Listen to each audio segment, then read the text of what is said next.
The Jets versus the Giants. Which team will have more wins in 2026? The way too early predictions. We'll talk about it on the Manchild Show with Boy Green Digital live on a Monday. Starts right now.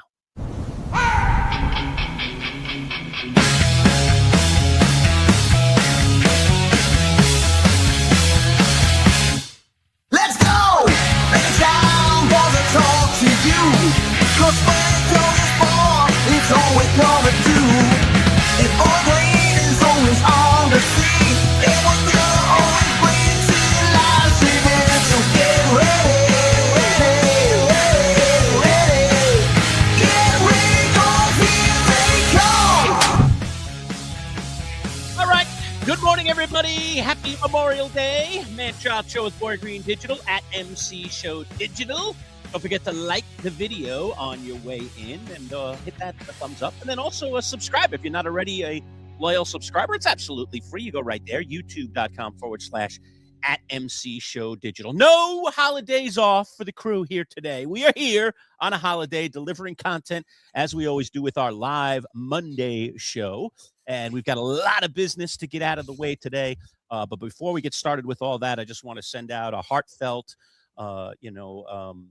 thoughts here to anybody who has a military family, who have lost family members, whether they be distant relatives or immediate family members, for providing us with freedom. You could see I'm wearing my, right, what do they call this again, Boy Green? They call it Support the troops. Support the Troops gear. So I got my Giant Support the Troops gear with my Giant Support the Troops hat. What our military does for us and how it has preserved, our place in the world and our freedom is remarkable. I know, Paul, you are from a military family. I have, some cousins and some more distant people. Some of my uncles served in the military, some of whom are no longer with us. But your dad, served. So why don't you talk about it for a minute, what Memorial Day kind of means and what that kind of means for your family being. I mean, I remember we say, hey, where are you from? Paul's like, oh, I'm from about 20 different places. That's because Paul's dad was in the military, and military folks tend to bounce from place to place. And so you were bouncing with your mom and dad, while your dad was in the military. Now he's obviously out, but still, nonetheless, that military blood runs deep, I'm sure, in your family. 100%. My father spent 20 years in the United States Navy. My brother, Nicholas, who spent 4 years in the Marines and then had been a police officer out there on the West Coast for a long time. My uncle, Robbie, who was in the Army. So my mother's brother. Military blood runs through my veins. I've told this story before that I was supposed to go into the military. If we didn't move from South Carolina, that was what I was going to do. I was in JRTC as a sergeant. So my full plan was to enter the military, and then you move and no JRTC up here in New York, and all of a sudden life changed and I pursued different paths. But I think the most important piece is everything that you highlighted so far. And I think there's a distinct difference that some people may not know the difference between these two things. There is Veterans Day. There's Memorial Day. Veterans Day is like and you should do this in general, but if you run into any serviceman in a Walmart or an airport, thank you for your service, handshake, salute. Right. Whatever way, buy him a coffee, buy him a drink. You see him in front of you in the line and you pay for it or do something. Like that's what you should do on Veterans Day, quite frankly, any day for armed forces. Memorial Day is different. And I think a lot of people forget this. Mm-hmm. Memorial Day is to honor those who made the ultimate sacrifice for our freedoms, the men and women of our armed forces that are no longer with us, that perished, passed away, died, defending our country.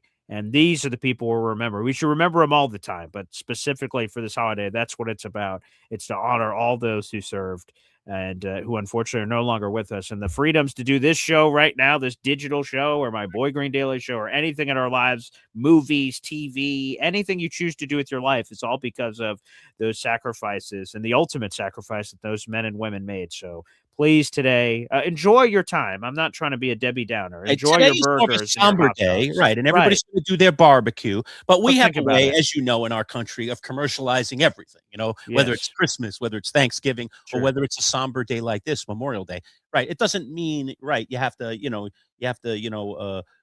go to church, kneel in the pews and pray all day. All right. But you have to remember, why we celebrate today, why we get to have our barbecues and drink our beers and, and grill up our dogs and our burgers and our chicken. is we get this day for a good reason. So just don't forget that, but celebrate and enjoy. And, and hopefully across the country, I know here in central New York, we're going to get a nice, 72-degree, day here. We have had a couple of terrible rainy days the last few days. So just kind of nice that like the skies are clearing a little bit today and we're going to have a fairly nice day. By the way, it'll be 85 here tomorrow, Paul, in case you're interested. So yeah, I'm heading out tomorrow. We're everywhere. It's like 50, like low 50s and almost 30s at night, and now we're cooking at 85 again another day. Let me see. I never checked the weather, so like I'm only here till tomorrow because I'll be traveling for family. That's what you have me around for. I'm the closet weather guy of this show. I always have been over the years. All right, and I'm always paying attention to what's going on with the weather. So. Thank goodness. Okay, I just looked at the weather report. I'm going to visit my parents in North Conway starting tomorrow and basically through the rest of the week. And the high today in North Conway is 69, beautiful. Tuesday, 78, beautiful. 76 Wednesday, great. Thursday, 65. Friday, 60. Saturday, 54, beautiful. Great. I don't want to get too hot. Okay. Excellent. Yeah, you like manageable. 54 is a little nippy, but all right, that'll be at the end of the trip. That's true. That's true. And who knows? That could change. Again, things have a way of changing when you get 7 days out on a forecast. That's true. Really accurate, but yeah, it does look like a pretty good week in general, with things really starting to improve today, at least in the Northeast corridor here, as we would be considered here in good old central New York. So again, nice to be aboard here on a Monday, talking sports with you, and we've got a nice topic that we're going to get into in just a couple minutes. It's going to be Jets versus Giants. Okay. Yes. We have our little layers here where you can tell what our fandom is without even having to verbalize it. I think it's pretty clear who's on what side of what. However, what we're going to do today is the way too early predictions. Okay, so the schedules have come out, and we've chirped a little about the schedules and is it easier or harder, And if you could, Paul, before we get to it today, I want to know what the quote. I don't know if it's PFF or whoever puts out the ratings of the difficulty of schedule. Oh, strength of schedule. Sure. I can get where are the Jets and where are the Giants? I just want to be able to quote that when we get into our schedule picks. But we're literally going to go through.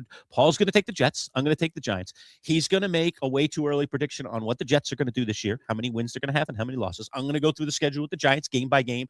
I'm going to do the same thing. And then we're going to have a chance, essentially, to attack/convince the other guy that maybe you ought to give this game back. Maybe you ought to consider moving over here, and you'll get a last chance based on the opposing person's view to revise your prediction before we, dare I say, etch it in stone. All right. So that's going to be kind of the primary exercise of our video today. But there are some other things that I want to get out of the way before we get to our football topic of the day. First of all, as you know, we have our monthly raffles every month, and we draw on the 22nd. Today is the 25th. That means 3 days ago, we drew a name out of the proverbial hat using the randomizer based on how many raffle tickets everybody had. And we picked a winner for our 2 Jim Boeheim life-size posters and the laser-engraved 12th Manchild pint glass. Okay. So all of that went out the door, or is about to go out the door. I have not mailed them yet. And the winner of our raffle this month was Zay Engineer. So congratulations to Zay Engineer, who was, again, 2 months in a row now, Paul, the top person on the raffle board who had the most tickets did win. So certainly your chances are increased if you purchase more raffle tickets over the course of the month. And for the last 2 months, T-Town Jet won last month's raffle. He really had a lot more. Zay Engineer came in late again and delivered a pretty good blow during the final week to double up on his tickets. And he indeed won that raffle. So 2 raffles are in the books. But what does that mean? Time for a new raffle, my friend. Well, first off, here for Zay.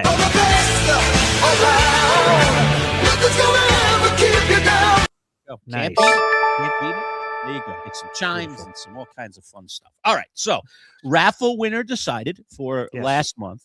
Now we move forward to the next raffle. Now, again, I've been digging down in my basement with all my things, some things which we had hanging in our studios, some unique trinkets. I was showing off a couple of weeks ago that George the Animal Steel baseball that I have. That is I don't know gnarly. if I'm willing to give that thing away. I'm still on the That's fence. cool. Whether at some point that's going to go out the door. That Wait is for like a big one, cool down the road, like, if you ever do it. It may not be like worth tons of cash that you could put it out there on the open. But it's more important to you. Right. It's a very unique item. Like, who has that? Who I has a don't, ball I don't think literally anyone else on eaten, planet Earth. chewed on, Right. essentially? He put his teeth to this thing, ripped the seams open of George the Animal Steel. The And he's no wrestler longer with no longer us. with us. So he's no Yeah, longer on this planet yeah. with us. Okay. He's, as they say, fertilizing daisies these days. Mhm. A guy that I once had lunch with, believe it or not. Yes, I had can't lunch, imagine what that was like. full lunch with George the Animal Steel, the former WWE wrestler, who was unique to say the least. And I just Yes. remember when I was a kid watching wrestling with my dad, and George the Animal Steel was a Eating wrestler. the turnbuckle. And Yeah. eating the turnbuckles, and his love for Elizabeth, the Yeah, sure. manager, who was Right, a very, Macho very Man. pretty lady who Yeah. later ended up with the Macho Man. But he adored Elizabeth and was always trying to steal her away. And oh my God. And just Great the whole storylines. persona that guy created Mhm. to create the character known as George the Animal Steel. One of the most unique characters in the history of wrestling. Definitely. I So would agree. Wrestling Hall of Still to this Famer, day. Yes. you know, yada, yada, yada. As a matter of fact, I think the reason that we got the opportunity to interview him all those years ago, and I have pictures. I'll pull them up one of these days. I have Oh, cool. Please do. have on my phone and in my archives several pictures of me, Bud, and George the Animal Steel. But I just remember, Was it a Hall of Fame or something? So what were yes, you like? he was inducted into the Wrestling Hall of Fame, and that's when we got the opportunity to interview him. And we did it in person, which was so cool. He came into the studio and was with us we probably did a 45-minute interview with him on the air. That's awesome. And then, like I said, he said, you know, to me, or he mumbled or garbled to me, you know, lunch afterwards. And I was like, all right, this is going to be an interesting lunch, having a conversation with this guy. Yeah. Basically doesn't talk and just grunts. That was one of the most unique, unusual things. He did that the entire lunch? That was like an out of body. He did not. Okay. But he did initially. And I was like, what do I do? Like I'm having lunch with this guy. I'm honored to be sitting down and having lunch with this guy. Sure, he's a legend, right? Yeah. And yet the other side of me is like, what do I do? Like, how do I? And then he came out of character, and you know, we had a normal, that's nice. normal person conversation. It almost spoiled it. I was like, he ought to just stay in character the whole that's time. what they say, kayfabe. That's wrestling talk for, like, you know, like the Undertaker, right? He made sure he was Undertaker all the time. He was on the Tonight Show. He's the Undertaker. He was always that. But now wrestlers, right, can be whoever. I was trying to think of a good example, but whoever it is, right? You could be this crazy person in wrestling, and then you go on the Tonight Show, you're like, hey, I'm just Bobby. And you're like, oh, wow, that's weird. So yeah, it's things are different than they used to be. There you go. So anyway, so that was unique. So I do have that George the Animal Steel thing. But today's gifts are really pretty unique too. All right. Please, I've collected some things along the way. So this is going to be this month's raffle item. So you ready, Boy Green? The unveil. Sure. Yeah. Well, yeah. Okay. I wish I had a First drum item, roll. okay. First item is this. Okay. This is Go a full screen. Muhammad Ali Whoa. standing over Sonny Liston. Yeah. All right. Poster. But Sure. check this out. You can hear that. Yeah. Yeah. It's metal. It's made of like Okay. an aluminum. All right. So, Okay. and you can see it's got little holes in the corners. All right. So you can, put Hang it on up. your wall. You can Yeah. tack it up on your wall. We had it tacked up in the studio, but it's Muhammad Ali standing over Sonny Liston. Yeah. All right. It's not autographed, but it's awful cool. May 25th, 1965. Great shot. Yeah. Yeah, there you go. It's got the date, right? First minute, first round, right? And they said he couldn't beat Liston, and Muhammad Ali took care of business. So that's Yes. first. Okay. That's part of the raffle. All right. That ties really, really well into, and what was the inspiration, or this other item was the inspiration for that item to be part of the raffle this month. All right. And it's this. It's a book. All right. Okay. It's a book, right? But it's a cool book. It's a book called My View from the Corner. All right. Okay. And A Life in Boxing. And it is a book written by Angelo Dundee, who worked with the great boxing writer Burt Randolph Sugar. Okay. Okay. All right. You should know those two names if you know course, anything about boxing. Angelo Dundee was Muhammad Ali's trainer for all those years. Okay. And is actually a forward by Ali himself as part of the book. So it's called My View from the Corner. It was a book written years ago by Angelo Dundee. I got to, again, meet him in person. And when I met him in person, guess what he did, Boy Green? He Signed the book? autographed this book. Now, Angelo Dundee is no longer with us, so you're not getting his autograph anytime soon. And pretty cool thing, also on the scene that day was the great Burt Sugar, the great boxing writer. So long story short, this book is autographed by both guys right on Unbelievable. page 1. How freaking cool is that? So you Muhammad Ali medal poster, along with his trainer and the greatest boxing writer, arguably in the history of boxing, Bert Sugar, autographed on this book, My View from the Corner, which, by the way, is a pretty cool book if you like reading. Yeah. To put on There these you go. list all about, Angelo Dundee being the trainer for Muhammad Ali through all those great fights and what he was thinking and doing and so on and so forth. So very, very cool. By the way, perfect condition. This book is in yeah, pristine, baby. It's been hermetically sealed. The Manchild takes care of this yes, stuff in case you I have can appreciate that. By the way, Lurch, I'm sure you knew this, but Bert Sugar no longer with us. Passed away back in 2012. Yeah. So you got two guys that aren't Yeah, so, autographing anything yeah. anytime soon. Okay, Yeah. that are in that book. Very cool. Boxing. So if you love the history of boxing, all right, Yes, you've got something really Okay. cool there. And the month of June, right? We're not in Sure. it yet, Yeah. but we're going to be Yeah. in it soon. This raffle Part of our will be raffle, on right. on June 22nd, yes. which ironically is, I think, let me double check my calendar, but I think that is the day after Father's Day. That's Monday. Yeah, it is that That's Monday, right? Yep. Yeah. So the We'll day do it after live. Father's Day is the 21st Sunday. Yep. And Yep. so we will draw on that Monday. All right. Yeah, we can do that Terrific. live on our show if you want, Great. BG. Okay. All right. And so we will draw these items on the Okay. 22nd, the day after Father's Day. So in honor of Father's Day, if anybody that knows Father's Day Sure. knows that Father's Day weekend is the U.S. Open golf tournament. All right. Mhm. So again, the third major of the year. We've already put two majors to bed, the Mhm. Masters and the PGA. Yeah. By the way, I don't think I got to tout this, but the Manchild did win the PGA, fantasy. Not by picking the winner. Yeah, none of us have picked a winner, though, through the two tournaments. So that's a little disappointing. We're going back to the old days, Boy Green, because the last few years, me, you, or Jim Roy has picked the winner, like We have. religiously, one of us. It's been amazing. I had the one season where I picked two of the four winners. I was like, wow, that's a year in the majors, considering all the golfers that enter those tournaments. Mhm. So we've been pretty spot on, but I won on Mhm. points. I did not win by picking the winner, who was Right. obviously a guy that none of us would have probably picked, Aaron Ray. I don't think anybody was going to go, yeah, let me take that guy to win Mhm. himself his first major. I mean, he's never really even contended in a major, and he went out there and had obviously the best 4 days of his life. And Yeah. the most important part, and now he has, Yeah. forever the title of I'm a major champion, which there aren't that many Yeah. guys in golf, including a guy like Ricky Fowler, right? Think about that. Yeah. Fowler, who has all that fame, has that Mhm. fan base, people wearing the Sure. crazy orange and white, right? Oh yeah, great colors. Fowler's world famous. He's never won a major. Okay. That's For crazy. years and years, Phil Mickelson hadn't won a major. And then finally he True. broke the streak. And then he won a bunch of them when he finally crashed through the door. So there are phenomenal golfers out there who have never won a major. And this guy already has one. Even if it's the only one ever of his career, he'll forever be remembered. Just like Sean McKeel. Who the hell Yeah. is Sean McKeel? Well, people know who Sean McKeel is because he owns a major too. He won that major at Oak Hill. I'll never forget that with an unbelievably epic shot. All right. On the and this year's U.S. Open, by the way, will be held Yeah. on Long Island. So we just saw Okay. the Ryder Cup held at Mhm. Bethpage Black, which is in Nassau County on Long Island. We're going to Mhm. go all the way out to Suffolk County towards the tip of Long Island, not quite Montauk, but out that way to a place called Southampton, okay, where the rich and the famous live, dare I say, Boy Mhm. Green. And in a little town called Shinnecock, all right, is indeed Shinnecock Mhm. Golf Course, Shinnecock Country Club. Yeah. And that's where the U.S. Open will be played. It has been played at Shinnecock at least twice before. I was at one of them. Okay. I can't remember the year now, but it's probably in the 1990s. Corey Pavin won, I think, his only major, and with a phenomenal shot on the 18th hole that I personally witnessed, which was really cool. I was in one of those fancy sponsor tents. Okay, right on the 18th green, and saw the Corey Pavin 3-wood that he stuck to like 3 or 4 feet and then made the putt to win the U.S. Open many, many years ago. 1995, it looks like. 95, that's it. So 95, a close friend of mine was working for a cellular company back then and invited me out. And I had this really cool jacket that I got for free just for showing Sweet. up that day. Like, Nice. wore it for years. It was like the coolest thing ever to me.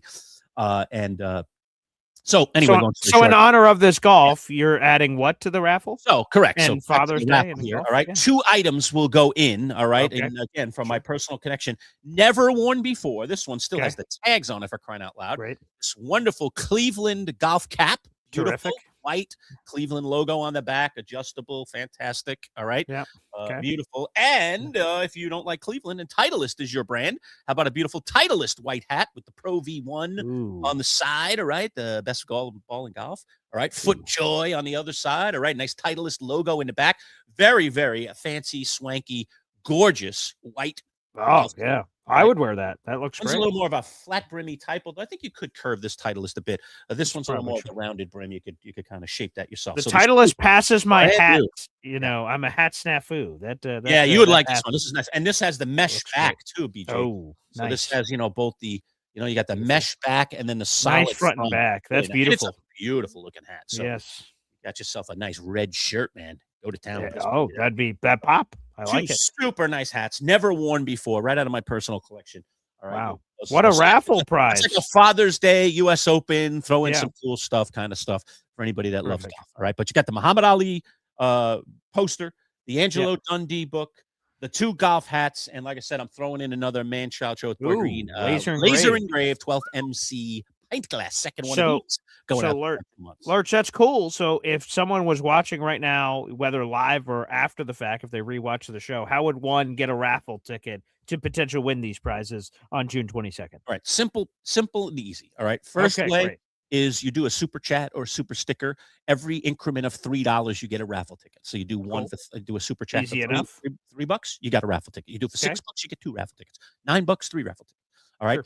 If you are not already a member of the channel and you join at our lowest level, which is the 12th Manchild, which costs $4.99 a month. All right. You help support the channel that way. You get, soon as you join, 2 automatic raffle tickets, for joining. Great. So if you're not already a member and you become a member and help support the channel, whether you do it for a month, whether you do it for the rest of your life, you'll get 2 raffle tickets. So you get a little bit of a deal. If I join, I get 2 raffle tickets, but you said if I did 2 super chats for $3 a piece, $6, I'd get 2. Right. So I actually save a little by joining. Yeah, save a buck by joining. Get the raffle tickets. So why not do that, right? But I'm not going to discourage you one way or the other. It's your time. It's your money. It's your investment. If you we have 3 levels of membership. We also have our second level is called the Diehards. If you join the Diehards, which is $9.99 a month, you'll automatically get 10 raffle tickets. If you join our Hall of Fame level, which is $19.99 a month, Boy Green's putting them up right there, you'll get 20 raffle tickets. So you talk about a bargain, Boy Green, in terms of getting some extra raffle tickets just for being a member. If you join at one of the 2 higher levels, you will double up your tickets. Okay, so 10 for diehard members if you become a new diehard member, 20 if you become a Hall of Fame member. And by the way, if you become a Hall of Fame member, you now are in the running to become part of our fantasy football league, which we're going to start this fall for digital members only. And I'm, like I said, I'm closing in, Boy Green, on ordering our cool WWE belt trophy. Never had one of those to before. The winner of the league. So we've never had one of those for our fantasy league. So we're going to make this one unique. So how do you automatically get in on our league? You become a Hall of Fame member, right? And you get 20 raffle tickets for this month's raffle, by the way. And if you stay a Hall of Fame member month over month, which right now we have a couple of Hall of Fame members. And if you look at our tote board, our little scrolling ticker, which is below us, when you get back to the beginning of it, which will come around here in a second, you'll find that already Zay Engineer and Jamie the FedEx guy already are in this month's raffle for 20 raffle tickets. That just started today, right? Yeah. Why? Because they are Hall of Fame members who have renewed and stayed another month. Every month they stay, they automatically get in the raffle. They don't have to contribute another dime other than what they're doing for their membership and supporting the channel. So really cool way to get raffle tickets automatically every month, and you get 20 of them for being a Hall of Fame member each and every month, right? So those 2 guys already at the top of the tote board until other people start jumping in and supporting the channel and getting in on this month's raffle. But really cool, unique prizes. So 2 boxing prizes, 2 golf hats, and the laser engraved glass. And again, we will draw it on the 21st. Boy Green says we could probably do that live on our show, so that'll be awesome. And then 22nd, right? 22nd, and then I will essentially mail them out. I'm like the official mailer of all this you stuff. Since I possess the prizes here. That's true. Physically, so I will box them up and get them out to you, and you'll get yourself this month's raffle prizes. So always fun and a great way to contribute to the channel. So it's a way of getting something back for also contributing to the channel. All right. Oh, and by the way, if you gift memberships, that's the only other way. All right. If you gift memberships, each membership you gift to someone is going to be 2 raffle tickets. If you gift 5 or more, you'll automatically get 20 raffle tickets. Wow. Okay, for doing that. So you get, again, a nice bump, right? You normally get 10. I will double the raffle tickets for this month if you gift 5 or more memberships in a bracket. And we've seen a few people do that to get their tote board, dare I say, bouncing a little bit. So there you go. So those are the ways to contribute and to get in on this month's raffle. And it's super fun, super exciting. And we do it every month. And we draw on the 22nd, which again is my favorite number, which is why we draw on 22. Cool. By the way, real quick, fans, I see we got a bunch of questions about anything and everything in the chat. Keep firing them in there, and after we get through our win-loss game, I promise we'll get to a bunch of them. You have Jets questions for me and other questions. Any questions you guys have, or during this process you guys have questions, fire them away. We'll get to them at the end of the show. So keep them coming. Okay. All right. So there you go. All right. So absolutely. Comments, welcome.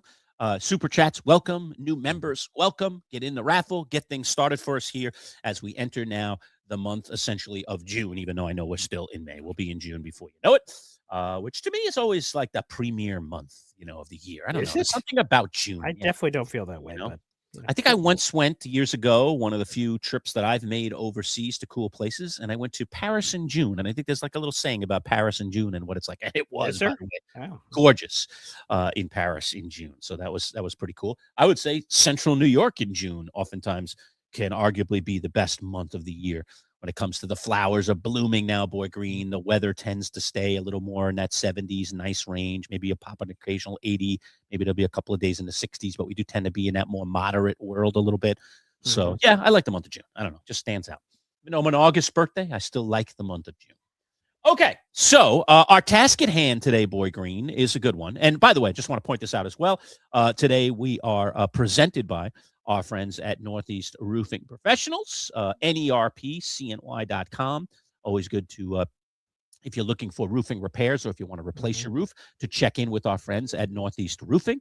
They're super supportive of our show. So if you live in the greater central New York area, particularly in the Fayetteville and DeWitt areas, which is where they specialize, please at least take the time to allow our friends from Northeast Roofing to give you an estimate, to come check out the job. You may find that they're a perfect fit for you. I know they do tremendous work. So support our friends at Northeast Roofing. And today's video is brought to you, by the way, from our friends at Bayberry Automotive. We'll hear from both of our sponsors in just a little bit. All right, let's get to the business at hand, Boy Green. Let's talk some football. All right, let's talk about the Jets and the Giants and the schedules. How about I'll let you go first, all right? You're Jets guy, beautiful. all right? So we're going to throw up the Jets schedule, and then I'll reserve my comments for later. I mean, maybe I'll chime in a little bit. I'll probably leave you alone, all right? And let you walk through the schedule and say win, loss, win, loss, win, loss, and then in the end go, all right, 9 + 3 equals, all right? And we'll find out what you think the Jets are capable of doing this season. Go ahead, Boy Green. Yeah. So here we go, folks. We're playing the win-loss game for the New York Jets and the New York Giants in a moment. I'm going to go through the schedule. You see it on the screen. Shout out to Jake Asvin Show for the great graphic. Weeks 1 through week 18. I'll let you know what the game is, and then I'll say win or loss, and maybe there'll be a comment for some of these games as we're going through here in May. So without further ado, let's get started. Week 1, Jets open the season at the Tennessee Titans on the road. Robert Saleh and friends. There are 22 former Jets or Titans total on both sides that have played for one another. So a lot of drama. I did not know this stat till Jake Asvin said it. The Jets have not won a Sunday home opener in 11 years. So it's been a long time.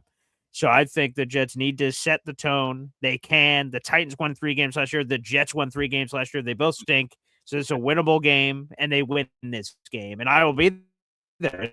So I can't wait to see it in person. So Robert Saleh's going to get his candy blank butt whooped, and the Jets will start off the season 1-0, baby, and I will be there to see it. So that's beautiful. So start off on the road with a win, 1-0 there. Week 2 is the New York Jets home opener. I will also be there for that. I'm very blessed. I'll be there with great seats to see the thank you JR327 and his great son. I can't wait to see that. It'll be the home opener against the Green Bay Packers. And here's the thing, Packers, that's tough. Perennial playoff contender, all these other things. Micah Parsons won't be available. He's likely going to be placed on the PUP list, so he's out for the first month of the season. And Tucker Kraft, who I think is their best offensive player that no one talks about beyond Jordan Love, he had a torn ACL, so I don't know what his recovery timeline is. So the Jets may get the Packers at the perfect time, and I think they hit him right between the eyes with a 2x4. Booyah! That's a 2-0 start, baby, to the season. We're off to a great start here, Lurch. Nice. How many wins did they have all of last season? 3. 3. Okay, and you have them 2 in the first 2 games. It's an interesting dialogue you have going here. Continue, please. Okay, week 3 at Detroit. This is a revenge game for Aaron Glenn. He could give it back to his old team. He knows that team. They may know him, but he knows that team at Detroit. Yeah, that's another win. 3-0 start, baby, for the New York Jets. They take out the Detroit Lions right at the knees. Not as good as they used to be. They haven't been as good as they were since Aaron Glenn left. Coincidence? I think not. So that's a 3-0 start for the New York Jets. Let's go. All right, let's go. They continue their road. 3 of the first 4 on the road. Week 4, that's tough. At Chicago, it's a tough place. Ben Johnson, offensive wizard, Caleb Williams and company. Their defense was opportunistic last year. All right, this is a loss. The Jets, their undefeated streak. Here, huh? Okay. Their undefeated streak ends here. 3-1. Hey, it is what it is. They lose to the Chicago Bears, Windy City. It's a tough place to play. That makes a lot of sense. Now we go back home. This is my tailgate this year. Jets-Browns, baby. So I'll be at 3 of the first 5 games of the Jets season. I've never been to that many games in a singular season, so I'm about to break some records this year. Come on. The Browns? Deshaun Watson? Get the hell out of here. This is clearly a win. The Browns stink. This is amazing. Jets win. 4-1 start to the season. Let's go. Oh, things are going great. This is a great start for the New York Jets. Week 6, it's tough at the New England Patriots. Foxborough, the belly of the beast, as it were. A team that went to the Super Bowl last year. The Jets lose this game at Foxborough. That's tough. I hate to say it. I hate the Patriots. I hate the Patriots almost more than I love the Jets, and I do a daily show about the Jets. But that hurts me. But they lose. 4-2 start to the season, week 6. But now we got a nice little stretch here. Week 7 at home against Miami Dolphins. The Dolphins might have the number 1 overall pick next year. They stink. That's a win. Back on the board here for the Jets. So beautiful. Through 7 weeks right now, if I'm calculating this right, you have the Jets at 5-2. Yeah, I guess that's a math of it. Yeah. Okay. All right. Continue. Let's keep rolling. Oh, another home game against the Raiders. I'm biting my tongue. Okay. Another home game against the Raiders. They had the number 1 overall pick because they stink. That's a win. Stack it up, baby. That's a dub. Okay. There you go. Beautiful. 6-2. 6-2. Now here's the problem. There's a problem. We're heading in a very rough patch here. At Kansas City is up next. Patrick Mahomes, if he's not going to be healthy early in the season, although some believe he'll be ready for week 1, that's at Kansas City, the Chiefs, everything they are. They're back to their height of their powers. That's an L. That's the L for Jets. That's tough. That's tough.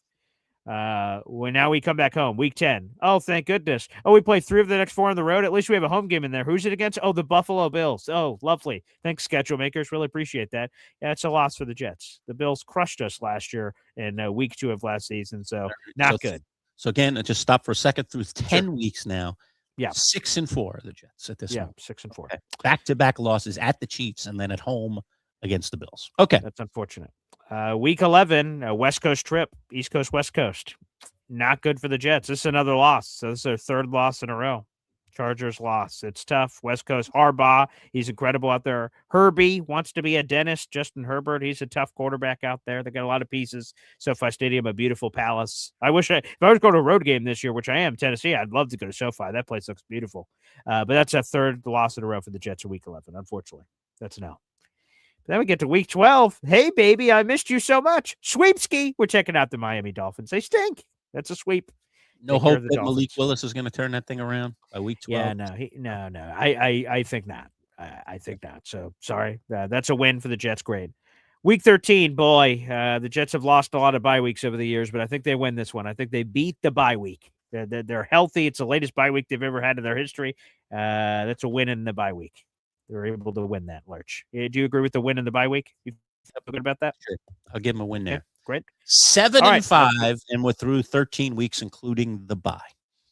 Okay, let's keep going. Week 14. This is a weird scheduling quirk, Lurch. The Jets have played the Denver Broncos 7 straight years. This will be the 7th straight year that they've played them. It's weird. I talked to our NFL scheduling guy. He just says like that's random circumstance that has happened because one's in the AFC West, one's in the AFC East. It's very odd. Broncos are tough, man. The Broncos are tough. They just went to the AFC Championship game, and quite frankly, should have went to the Super Bowl, but that's neither here nor there. So, yeah, that's a loss for the Jets. And unfortunately, coming out of the bye, you had extra time to prepare for this one, but still, that's a no-go at home against the Broncos. That's a loss. Okay.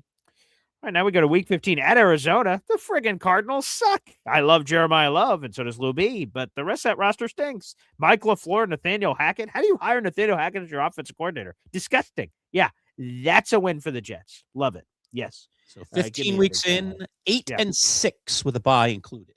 Okay, there you go. Very nice. All right. We're going to split with the New England Patriots. I'll take a win right there in week 16. Give me a split They ski. only went to the Super Bowl last year. Why not split with them this year? That's Okay. it. There you go. 9-6. Wow. Okay. All right, let's go. We're at home, second straight home game. We play the Minnesota Vikings. Kyler Murray, J.J. McCarthy. I don't care who it is. That's another win. Stack it. Stack it. Rack it, baby. 10-6. And unfortunately, we get to the final game of the season, and the Bills sweep us. That's their home finale at their brand new stadium. Until I see it, the Bills sweep the Jets. So that's an L. There you go. There's 18 weeks, 2026 schedule, win-loss game, bing, boom, bam. 10-7 is your final, correct? Oh, is it? Okay, I'll put it on. You don't know? You didn't tally it? Oh no, let me count it up. 1, Count it up. Make sure I got it right. 4, 5, 6, 7, 8, 9, 10. That's right. Your math is math and Lurch. 10-7, baby. 10-7. Oh, my friend. I love you, my friend. I know what I'm dealing with when I'm dealing with you every year when it comes to predictions and loyalty. Sounds like you agree with my prediction. So great. Well, listen, I'll agree with this much of it. Okay. I do think the Jets will be an improved team. Okay. Well, now, that's not saying much. They were 3-14 last year. They only won 3 games. Okay. Yeah. So, okay. Wow. Bold prediction there by the Manchild. They'll be an improved team. Okay. I think they will. Okay. The question is, how far are you willing to go? All right. So let me try to put some of the cork back in the bottle here for you and have some, dare I say, rational conversations with you about some wins that you put I love having those. Yeah. that perhaps will temper your 10-7 to perhaps something that I think is more realistic for the Jets. Okay. Yeah. Okay. I think Vegas right now has the Jets over at 5.5 wins. 5.5. That's correct. Yeah. Yeah. They're a little low on the Jets this year. Right. Yeah. So you're nearly doubling that. So I can make some good money is what you're saying.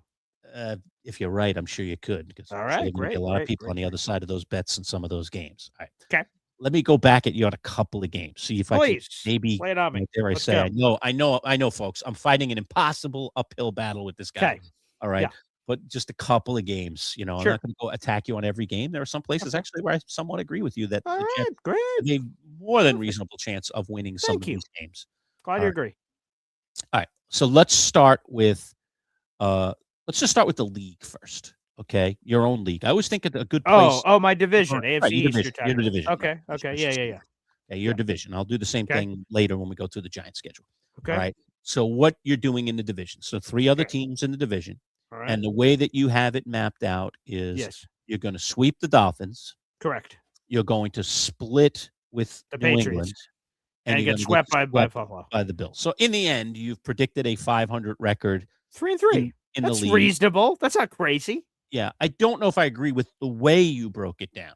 Okay. But I do think it's reasonable, actually, that the Jets could be 3-3 in the league. If things go their way, I think that that's possible. I don't think I'd pick it necessarily the way you picked it. I think there is a chance to sweep Miami, but,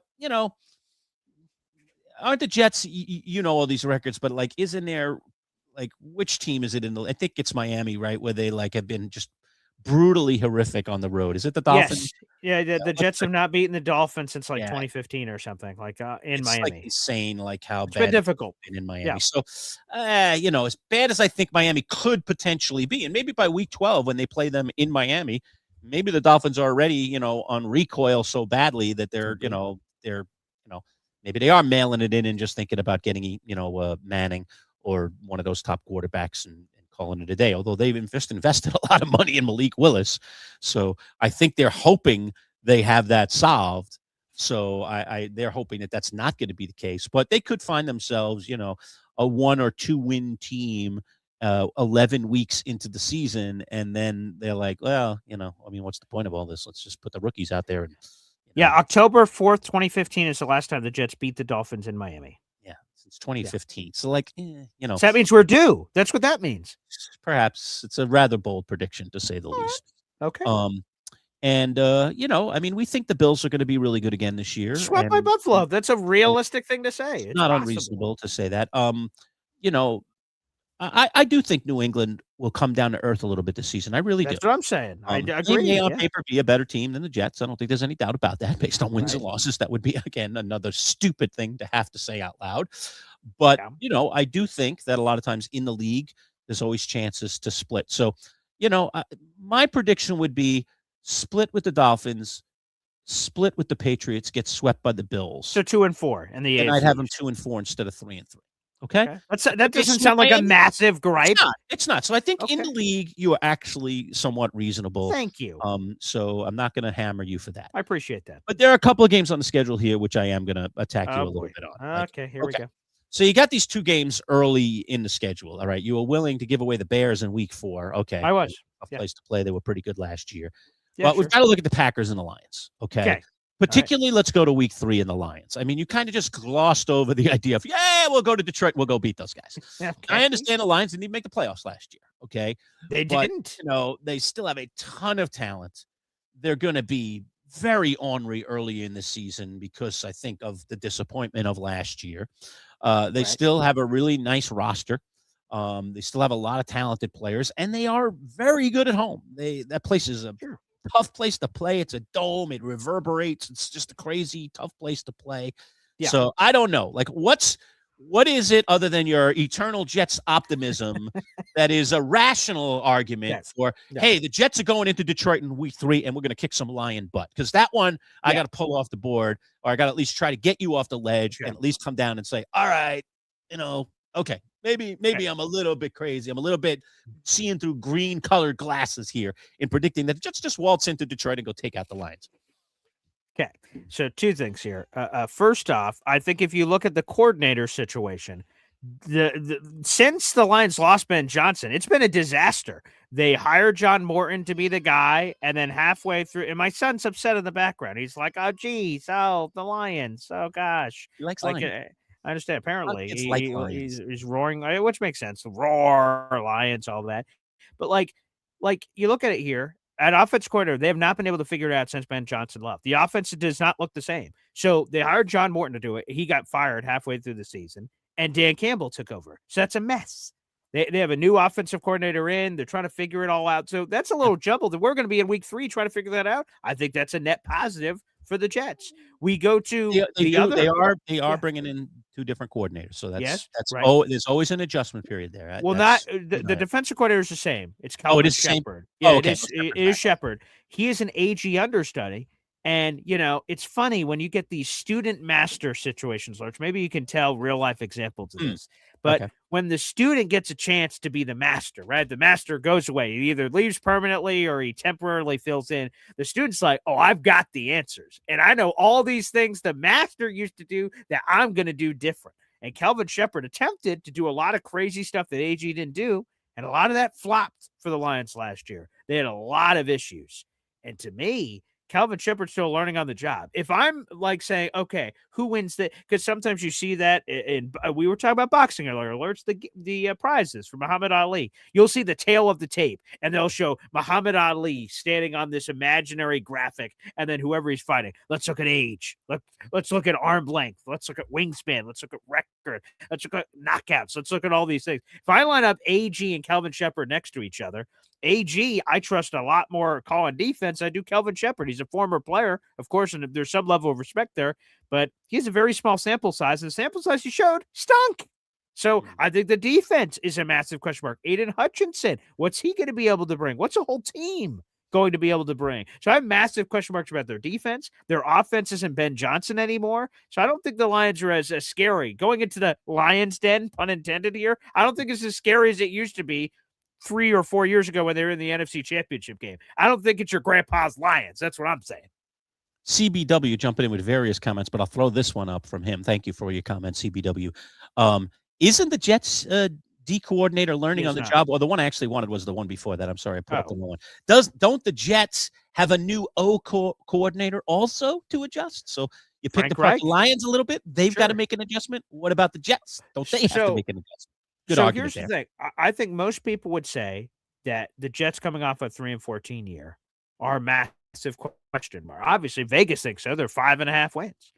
But I think that, like, if I'm the Jets, I want to make things muddy. What do I mean by that? Like if the Lions are figuring things out and we're figuring things out, that means it's a toss-up. Like, okay, if we're both figuring things out together, who figures things out quicker is what I'm saying. So CBW points out, like, all right, you try to figure it out too? Good. I want us to. I want to try to make this I want to try to. The Lions have the advantage at home. They're in a dome. They play here all the time. I want to muddy the waters as much as possible to make it closer. The Lions are clearly a better team than the Jets, just on paper. They're a better team. They've proven to be a better team, all those things. Any advantage I think I can get with us being closer on those categories. So go back to that boxing card thing where something's like, you're like, ooh, like in some cases you go through a list, you're like, this guy clearly has better reach. This guy clearly has better this, clearly better this. With Ben Johnson off the board, we'll stay to the offensive coordinator since that was the first comment that came up. I'd rather have the Dan Campbell combination, what he has, and me having a new offensive coordinator, Frank Reich. Frank Reich has to be better than Tanner Engstrand. So by default, he has to be better. He can't be worse. So to me, that's a net positive. And if I go the other way, I think it's fair to say that whoever replaces Ben Johnson, who they attempted to last year, is a net negative. No one's going to be better than Ben Johnson. I think we can all agree on that. So I'm guaranteed to be better in offensive coordinator, and you're guaranteed to be worse. I like that math. It's an interesting thought. Well, so let me. All right, I can't get you utterly off the Lions. You're from, but let me ask you this, okay? I'll do this in a combo package, okay? Sure. Yeah. So you have the Jets starting the season on the road with a win against the Titans, which I think is a 50-50 game. All right, I agree. 50-50 game. It's a road game. The Jets are not swimming with confidence, certainly coming off of what they did last Probably season. not. Right. So I give them. That's a toss-up game. To me, that's a toss-up game. It's a toss-up game. It's 100% how I would categorize it. Yes, I agree. But both the Packers and the Lions, again, I'll go to Vegas odds here, and they're both predicted under/over for wins 10.5. Okay, so Vegas thinks these teams are going to win around 10 or 11 games, both of these teams. And you have the Jets, a team that is predicted to only win 5.5 games by Vegas. That's correct. Beating both of them back-to-back weeks. To me, I think you got to concede one of the two games. You either got to say, the Jets, after an emotionally good win against the Titans on the road, which you've predicted, come home and, don't play maybe up to snuff and lose to the Packers, who are a pretty darn good team, predicted to win between 10 and 11 games. Or, they face that Lions den, on the road and they drop one there. See, to me, you got to give me back one of those two games. I'll give you a chance. I know you are hard to move on these things to give back one of those two games. Why are you not willing to give back one of those two games? Or are you indeed? I am. I'll negotiate. Give back one. Go ahead. Yes, I'll give back. To me, I think my argument for Green Bay is stronger than my argument for Detroit. The Jets are at home. It's their home opener. Micah Parsons is 100% not playing. Tucker Kraft is up in the air. He might play. He might not play. I don't know. But I know Mike isn't, and he's arguably their best player on their entire team. That's a net positive for the Jets. The Jets are at home.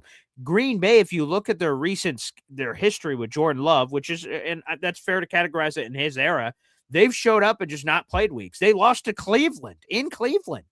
So you're telling me, this team that's sort of herky-jerky, they've been overall very good. I'm not pretending they haven't been. Matt LaFleur is an awesome head coach. They've been a perennial playoff team. They've been really, really good. But they have had these weeks where you just can catch them sleeping, that they're looking past the team. They're like, the Browns, this team, this team. I could totally see it with the Jets. So I think I more believe that the Jets can knock off the Packers.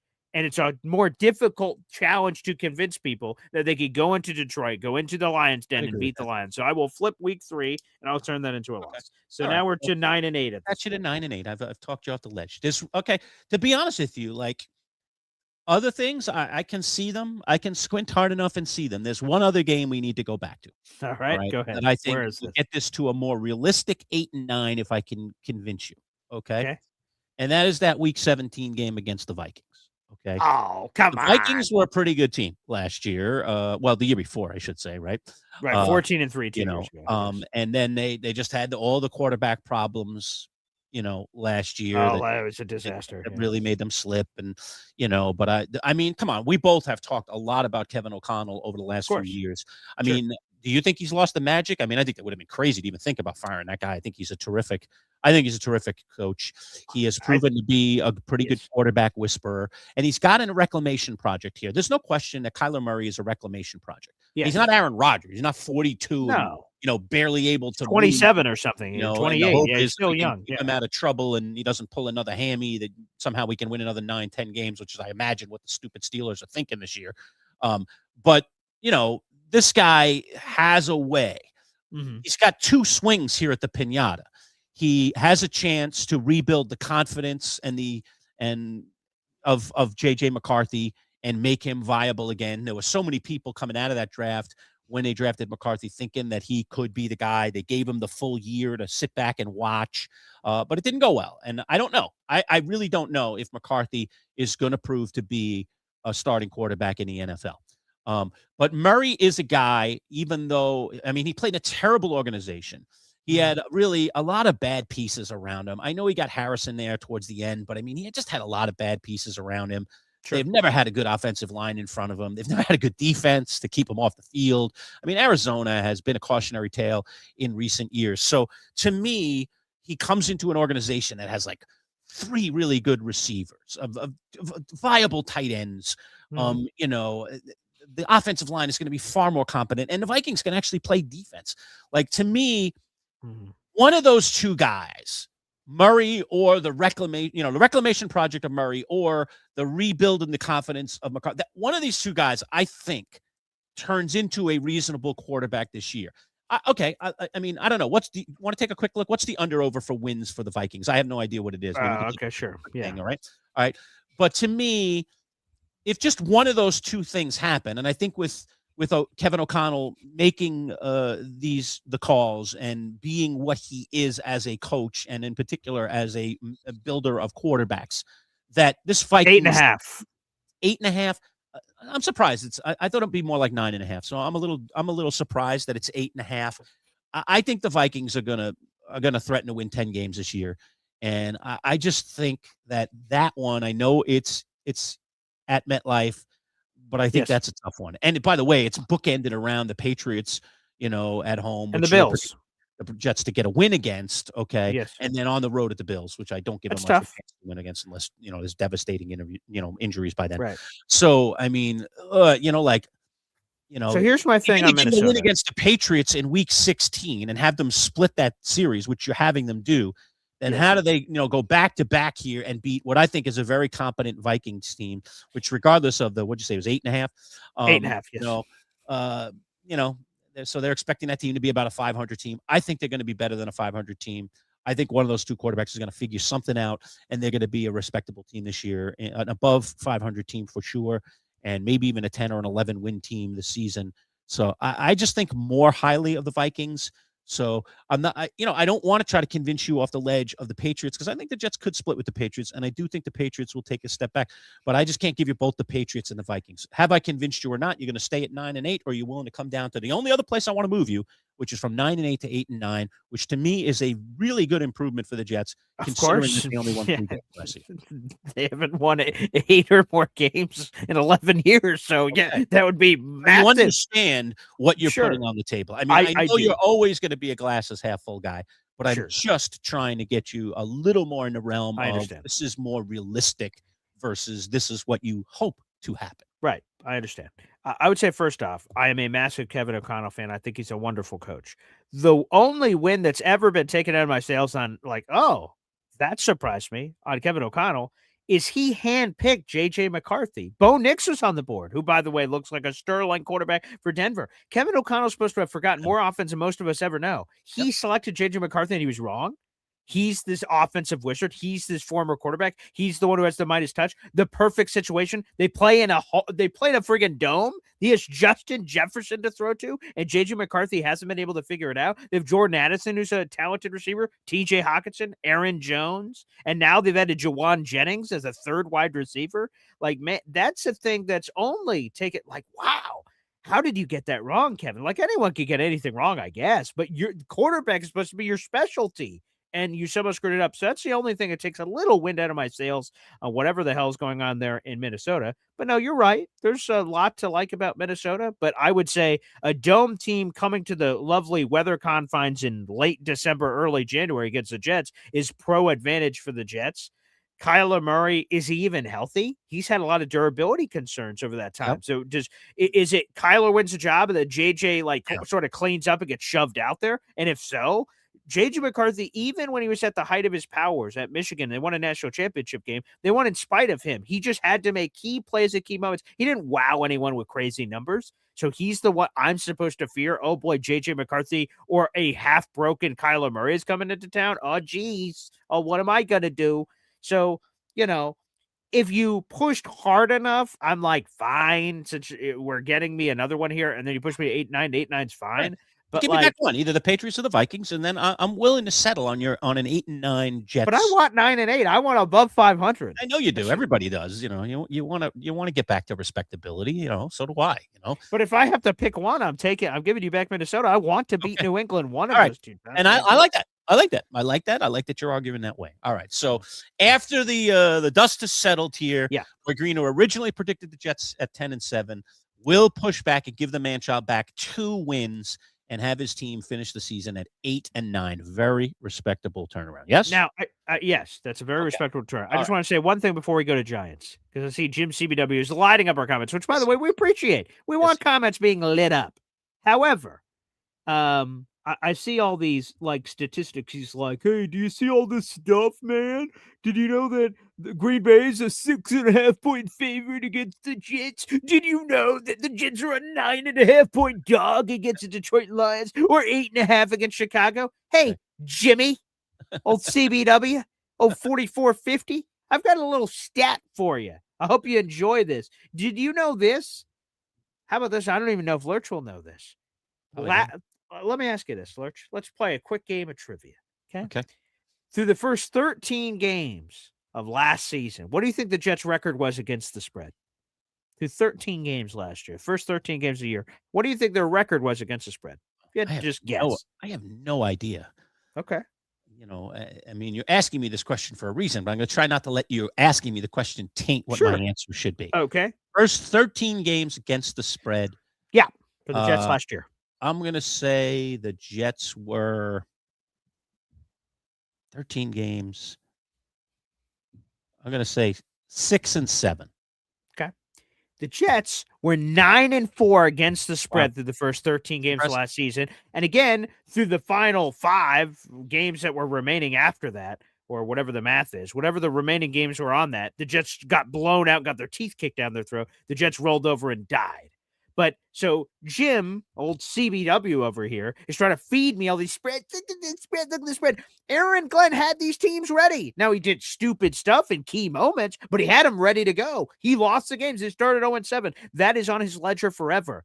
But he had them ready to roar. So don't give me no spreads, CBW. I'll show you I can show you we can shove those spreads, buddy. So, yeah, don't be giving me any of that kind of energy here or give me spread this, spread that. Okay? Yeah. So, just want to throw that out in the universe, if I may. Thank you. Okay. Fair enough. 8-9. Fair enough. 8-9 after some discussion and some rational thought. I'm willing to hang with Boy Green at 8-9. It definitely is an optimistic prediction, but I don't have to squint incredibly hard to see it as a possibility. The one other comment I would offer on this is this. Sure. All of this, and I mean all of it, Boy Green. I mean, we can look at all other kinds of weird, wacky things, but all of it is contingent to me on one thing and one thing alone, right? And I'm not even talking about the intangible of coaching and whether Aaron Glenn can actually coach, which is certainly another thing that I can hang this on. Sure. I'm going to hang it on the thing that every team hangs on every season, and that is quarterback play. Of course. Okay.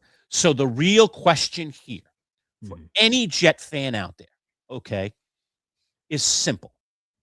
Is Geno Smith washed, or is Geno Smith still capable of being the guy that he was a couple of seasons ago? Okay. By the numbers, the last couple of years, he appears to be a bit washed. Okay. Through the most picks in all of football last year, albeit for a lousy team and a lousy organization. Okay. That has to be put in the blender. But, it really is one of these, do you believe that Geno Smith can, as Vin Scully once said in the movie For Love of the Game, can push that sun back up in the sky one more time? Okay? Billy Chappell did. All right. There's Right. always a perfect game in that movie. All right. Can Geno return to at least above average form? I'm not even going to ask him to go back to what he was with the Seahawks a few years ago, where he was phenomenal. He was over 4,000 yards passing. How many touchdowns did I remember? The number, the 30 touchdowns. 30 touchdowns. I mean, the numbers are astounding. You're like, wow. 70% completion percentage. This guy completely turned into a franchise quarterback for a couple of Mm-hmm. seasons with Seattle. Mm-hmm. All right. Mm-hmm. And it's not that long ago, but it's long enough for us to all kind of scratch our heads and squint a little bit and go, yeah, I don't know, man. This is the Jets. This is all these things. So to me, even for me to go and to 8-9 with you, Mm-hmm. Geno has to be a competent to more than competent quarterback. He doesn't have to be what he was in Seattle a few years ago, but he needs to be way better than he was the last 2 seasons. And if he is, then I believe the Jets could get there. And maybe they could even, magically get to your 10 wins that you originally predicted if Geno played like he did in Seattle a couple seasons ago. That might even be possible, because that's how contingent football is on one position and one position only, and that is the quarterback position. So that's the whole premise under which I'm willing to go to the promised land with you or not. I don't know if I'm certainly not as confident as you that he's not washed.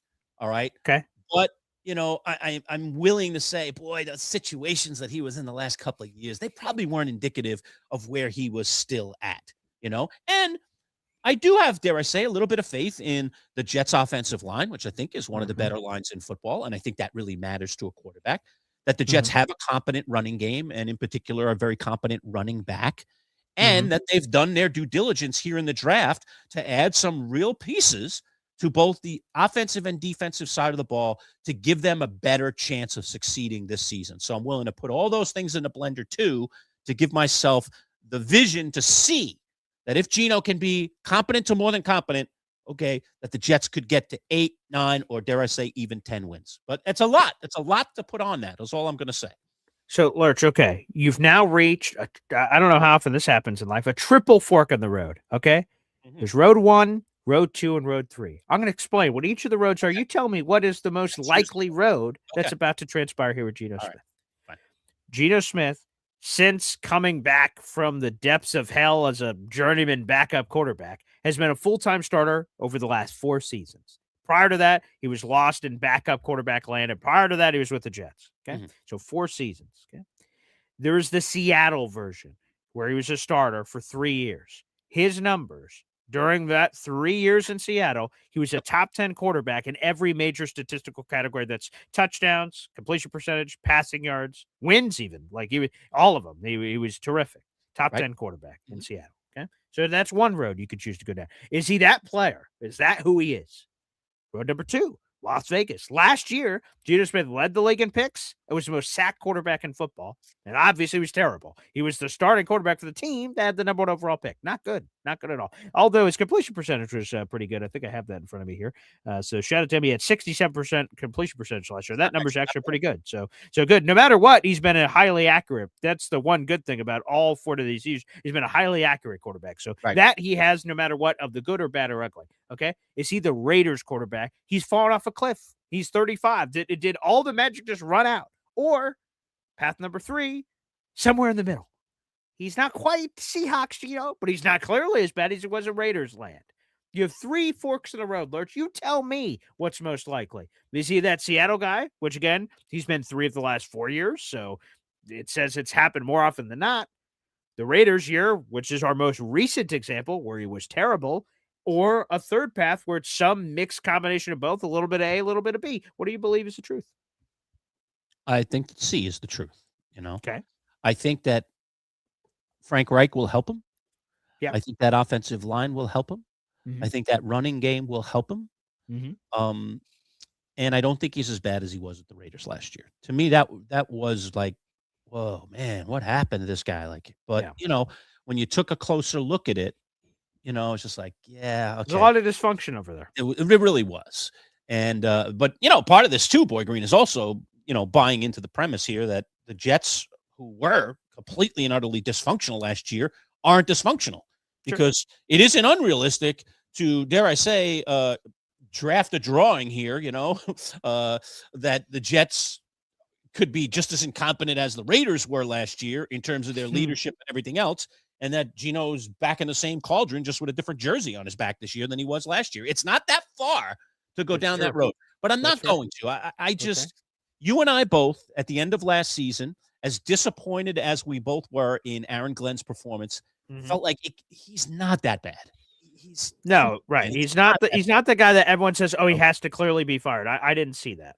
And I think, although in the early stages, when he first started making changes, when it became clear he was staying and the ownership gave him the vote of confidence, and he started making changes, I was like, oh boy, this might be worse. He's firing a lot of guys. But I must admit, he kind of got me back a little bit by going out there and getting a few veteran guys, like a guy like Reich, who I think can run that side of the ball, and he's not going to have to worry about it all that much. He needed to do that. Thank God he found a guy that could do that on the offensive side of the ball. So I think that that's going to really, really help him. I also think they had a dynamite draft. I think most talking heads and experts out there, I'm not the only one, think the Jets had a really good draft. I think that's going to help. And they do have returning players who, while they were disappointing last year, I think there are more possibilities of them having bounce back years for some of these players than going the other way or continuing to be as god awful as they were last season. So for all of those reasons, again, I'm willing to land in the middle ground with you. And I don't think that Gino is as bad as he showed last year. I also doubt that he's going to push that sun back up into the sky and become what he was for Seattle a couple of years ago.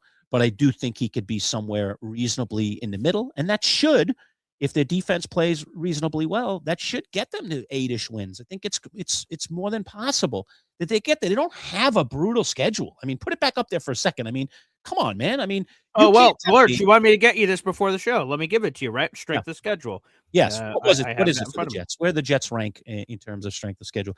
I just think that this has to be at least in the top 10 weakest schedules in the league. Am I right or wrong about that? It is. You were wrong. Okay. The Jets have the 12th most difficult schedule. 12th most difficult. Wow. 517 winning percentage. Now, I think this should be considered. Just because a team was what they were last year, which is how strength of schedule is determined, by the way, folks. If you don't know, they add up all the wins and losses from last year and stack them all up and rack them and then say, oh, wow, here's your strength of schedule based on last season. Now, that's not an accurate depiction always, right? Bills, yeah, they're pretty good. Yeah, so them being good last year is an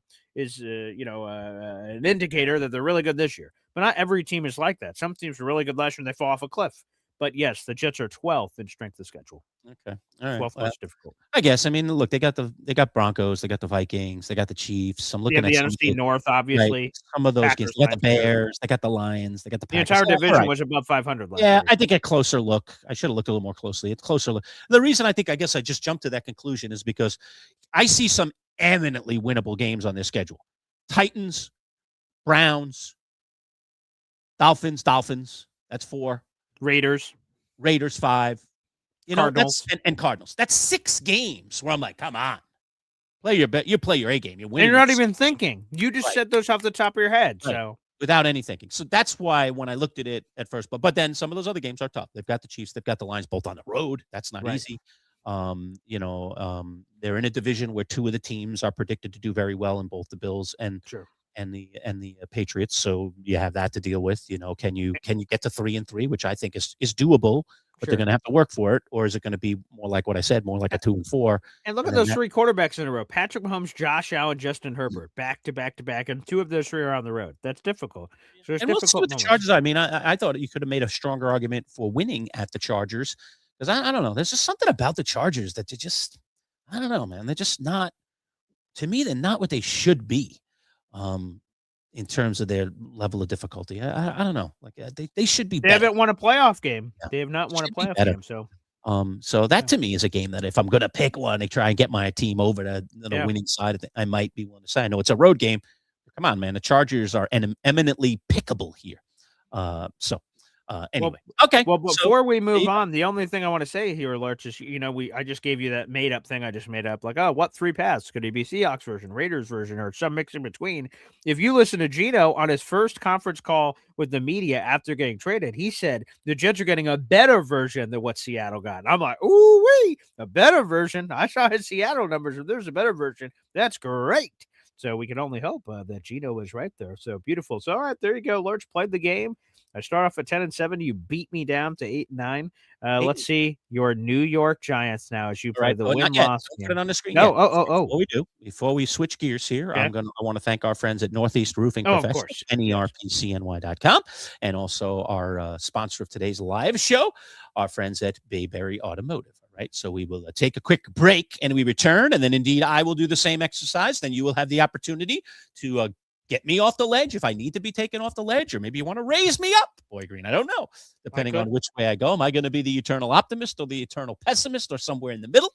We'll find out. I will go through the Giants schedule and give you my honest, way too early prediction about what I think the Giants are capable of. Boy Green will attempt to talk me off or onto the ledge, and then we will settle on a way too early prediction for the Giants. So we've settled as a team on 8-9 for the Jets. I think somewhat reasonable considering when my friend started.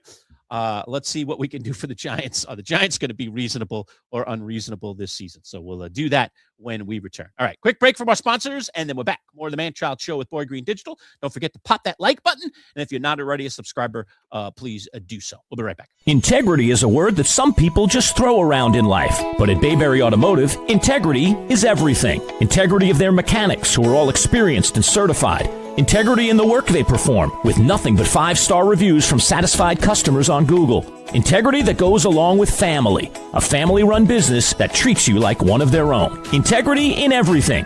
Bayberry Automotive. BayberryAutomotive.com. Located on Route 57 across from Bayberry Plaza, the premier choice for auto repair in Liverpool.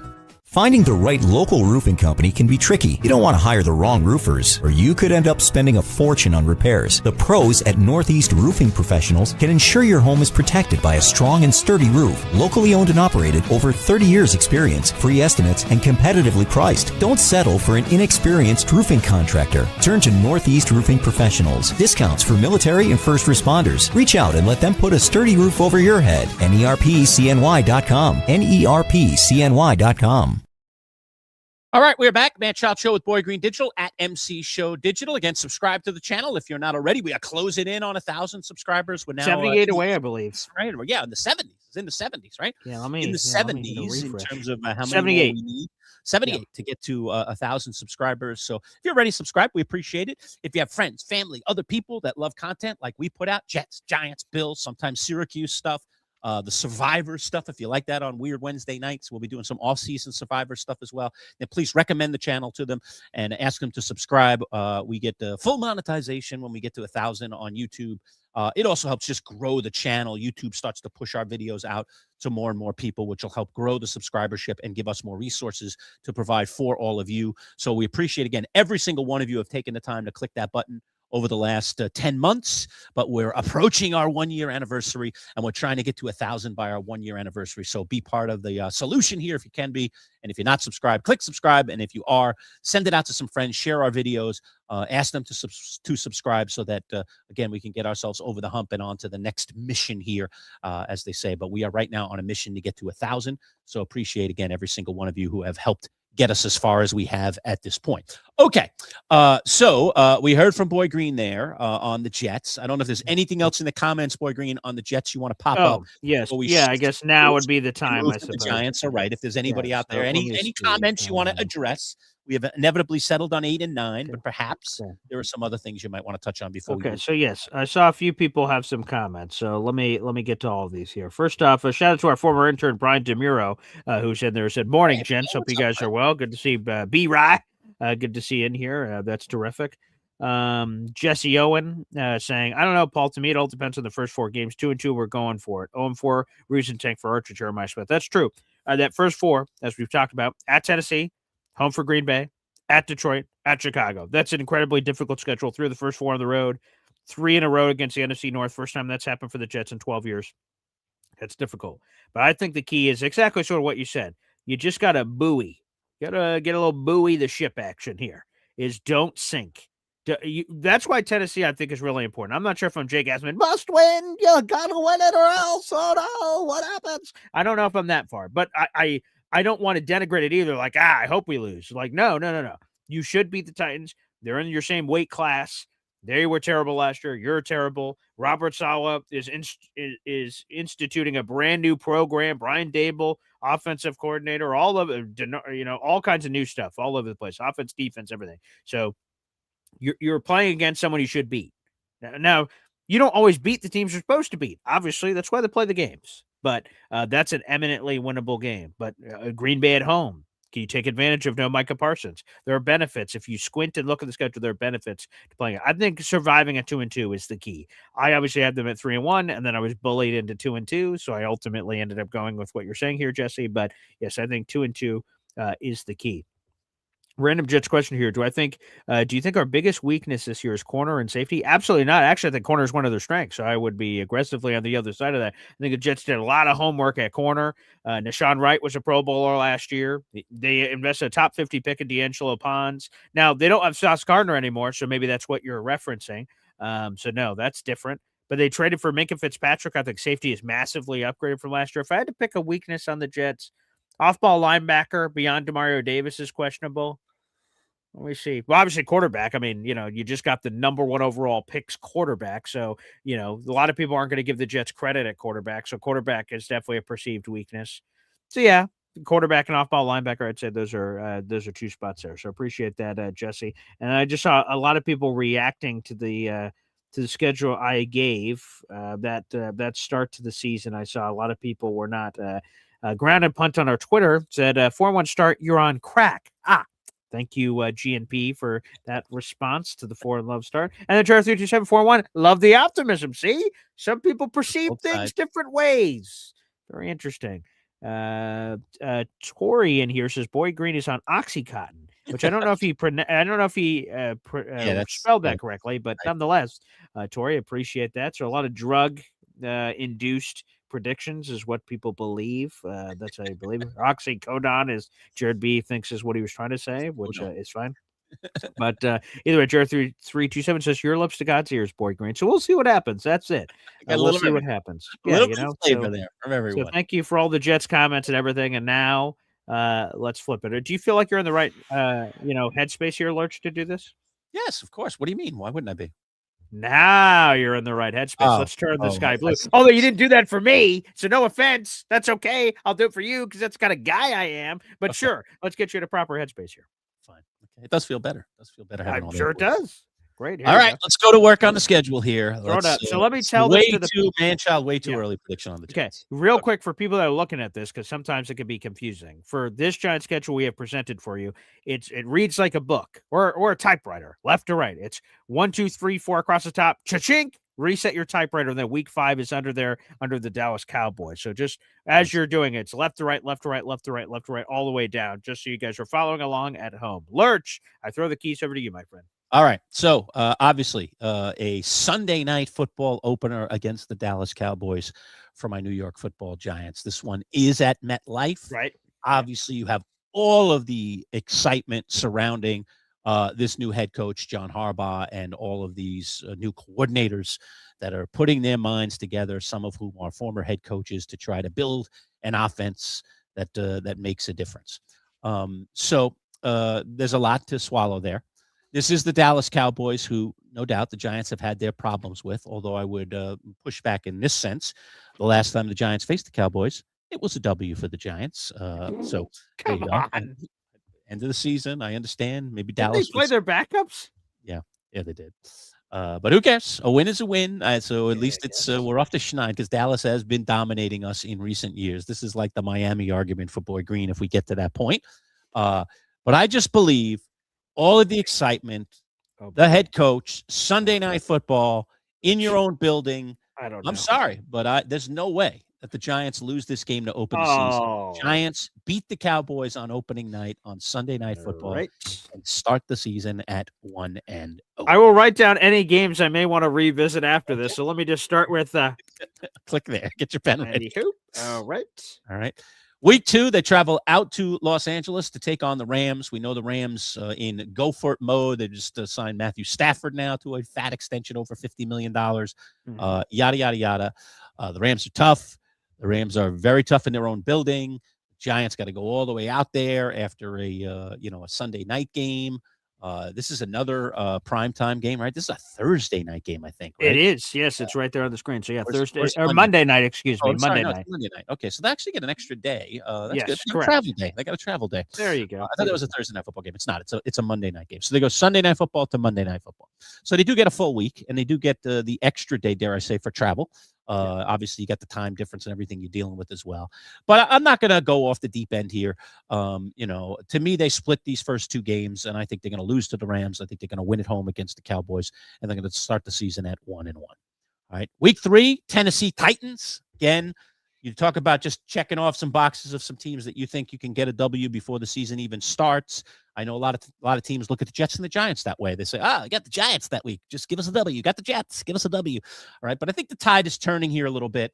I think the Giants back home, back on a normal schedule, 1:00 game, Tennessee in their own building. Giants take care of business, start the season at 2-1.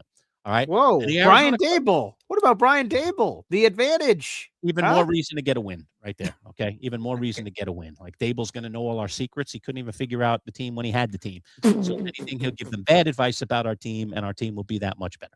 All right. So 2-1 to start. And then the Arizona Cardinals, another one that I just, come on, man. Like, come on, just give me the W, man. Let's just get it on the schedule here.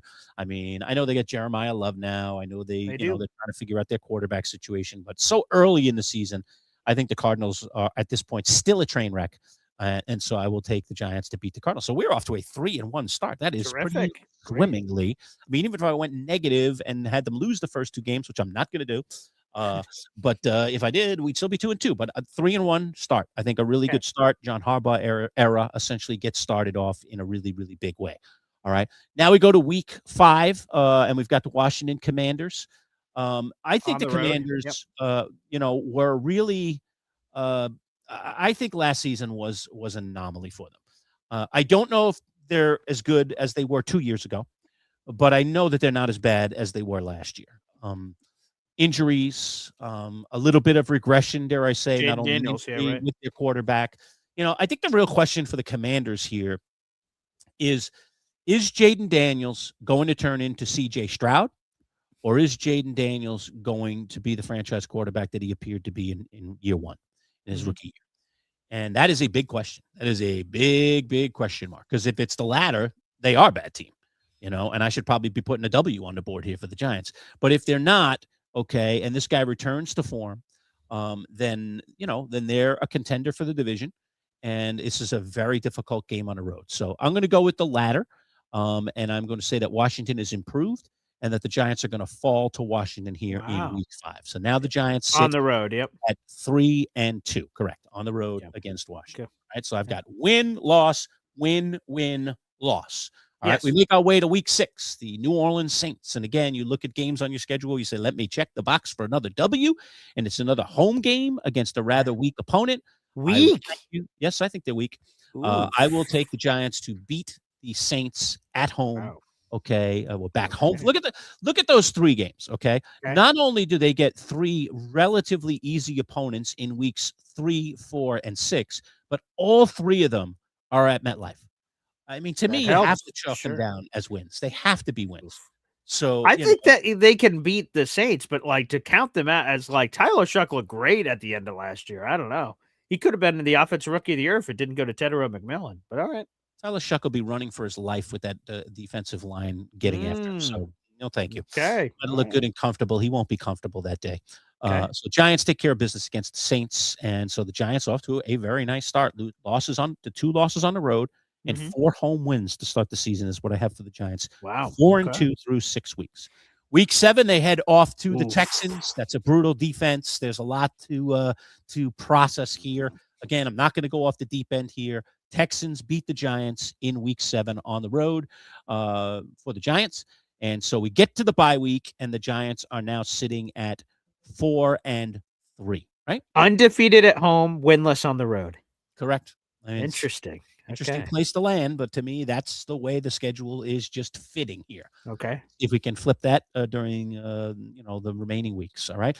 Again, we'll give a W for the bye week, and then we move on to week number 8. Okay. Yes. Week 9. Week 9. Week 8 is the bye. Right. Week 9. Okay. Week 9. Yeah. Game 8. Okay. Yes. So the Giants get the relatively early bye. Okay. Yep. Yep. And now they. I wish they had that bye later. I do not like the early bye. I would want that bye to be a couple weeks later at least. But okay, it is what it is. The schedule makers gave them a bye in week 8, so now they trudge on to week 9. Philadelphia Eagles on the road. Oof. I think you'll see a theme for me here in the division for the Giants. Okay. Right. And that theme is going to go back to the old days, Boy Green, when the Giants were, even in years that they were pretty good, generally speaking, the way that you could almost chalk it up year in and year out is split, split, split. All right. Okay. And I think, I'm not sure, I've got my wins and losses marked down here, but I'm pretty sure, without even going back and looking at what I wrote down, that's the way I'm going to play it here in the division. Okay. And that doesn't mean you always win on the road or lose or win at home or lose on the road. Right. Sometimes It can happen. But if they get you at home, you get it back on the road. Sure. Okay. The split is imminent, and I think that the split will be imminent for the Giants this year. So just again, for the process of, okay, I'm going to just play it by the numbers here, and I'll give us the wins at home and the losses on the road. That's just the way I'm going to play it.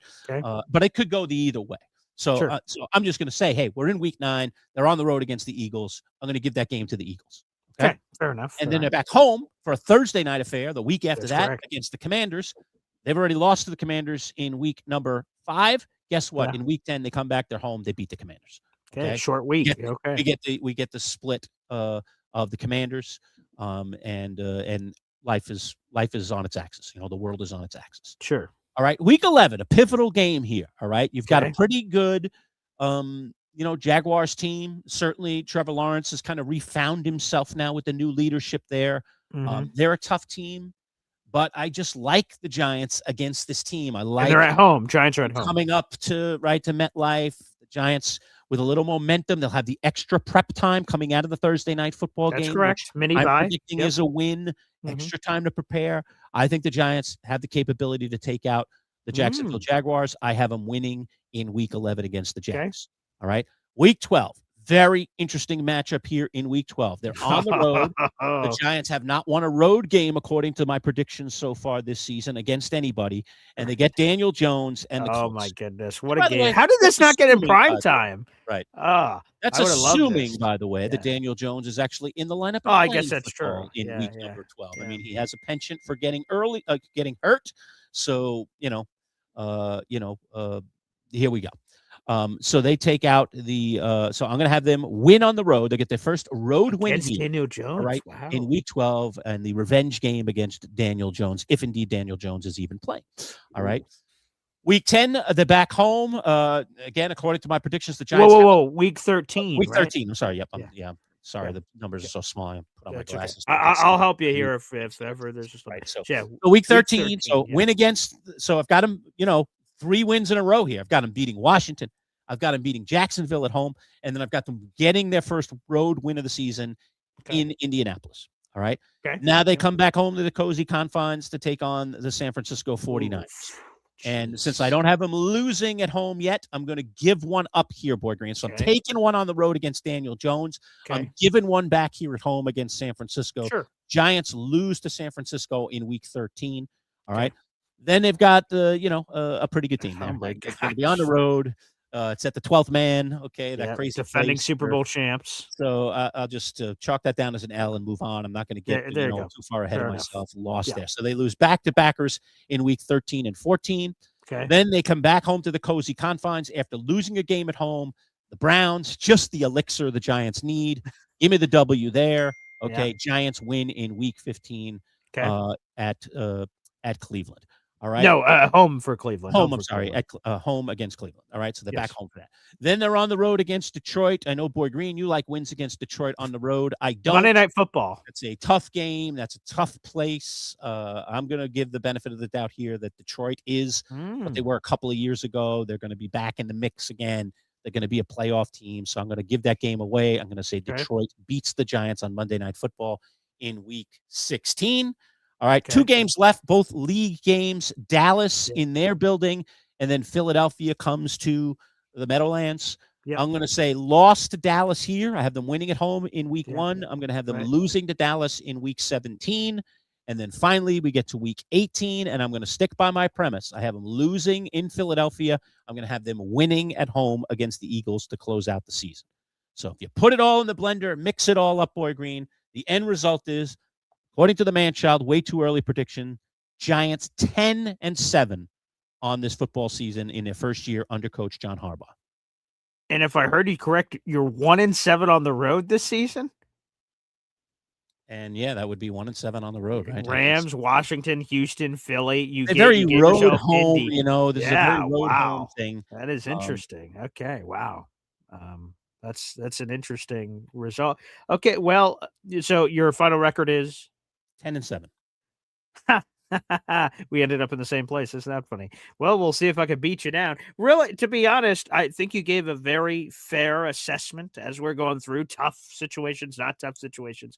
I mean, I'm obviously, I clicked my pen, but I only got to use now. it. He's clicking Yeah. away. So which Yeah, I ones know. do you want to argue for back, and maybe you can convince me? I have him at Okay, 10-7. Yeah. Okay, at first blush, it is Yes. certainly a glass is half full kind of prediction, but I think they're more than capable of getting 10 wins.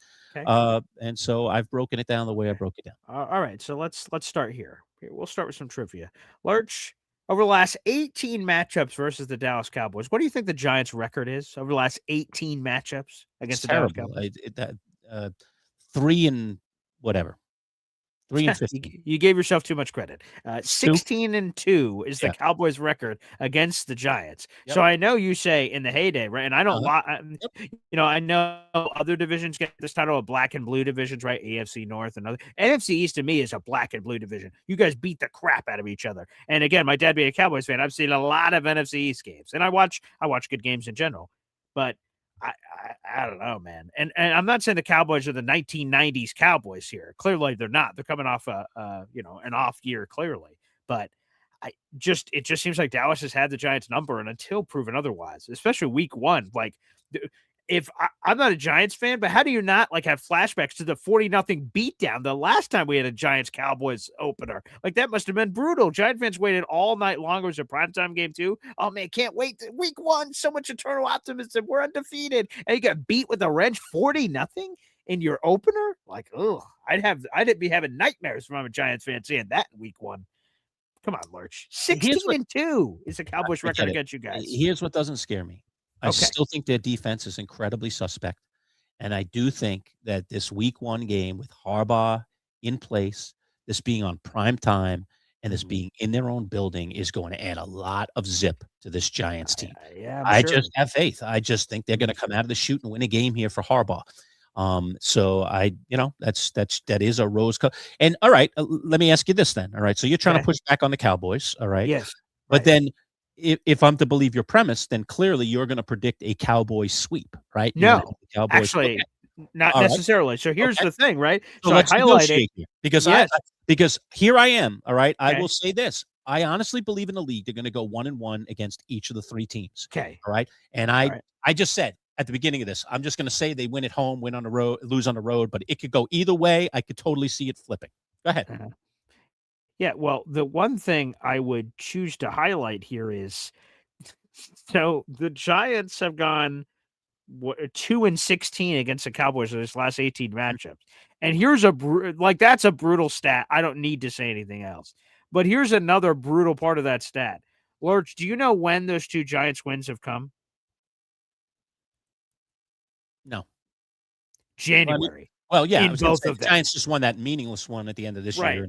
And the other one they won, which was January 3rd, 2021, when the season's over. So they never beat them. And then the two times they have, it's been in January, which normally should be a game that matters, but it hasn't. So I don't know. That one this seems is a different like Giants team. Is all my argument against this is going to be this is a different Giants team.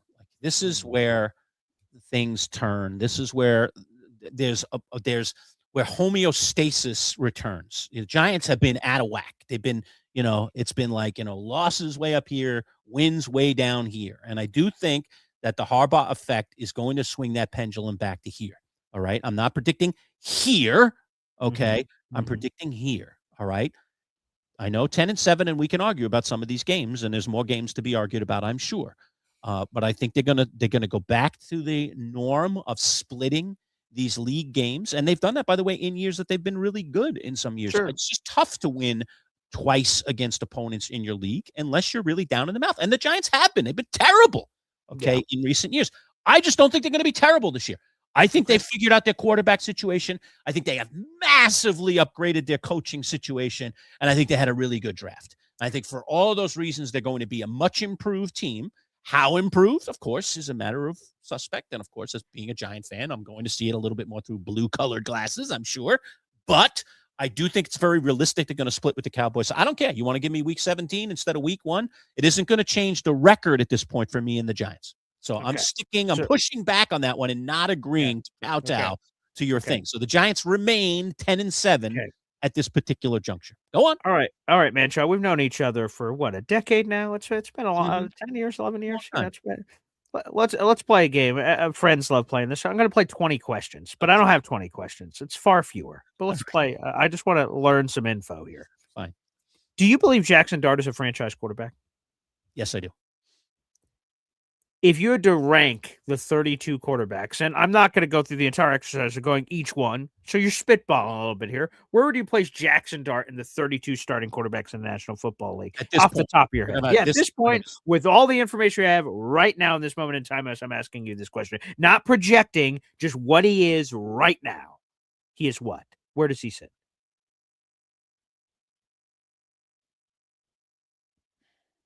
I mean, I'd love to make a list and then put them on. Of course. And then you could, and I'm sure. But we don't have time to do that. So I'm going to spitball, dare I say, a little bit here without knowing this question was coming.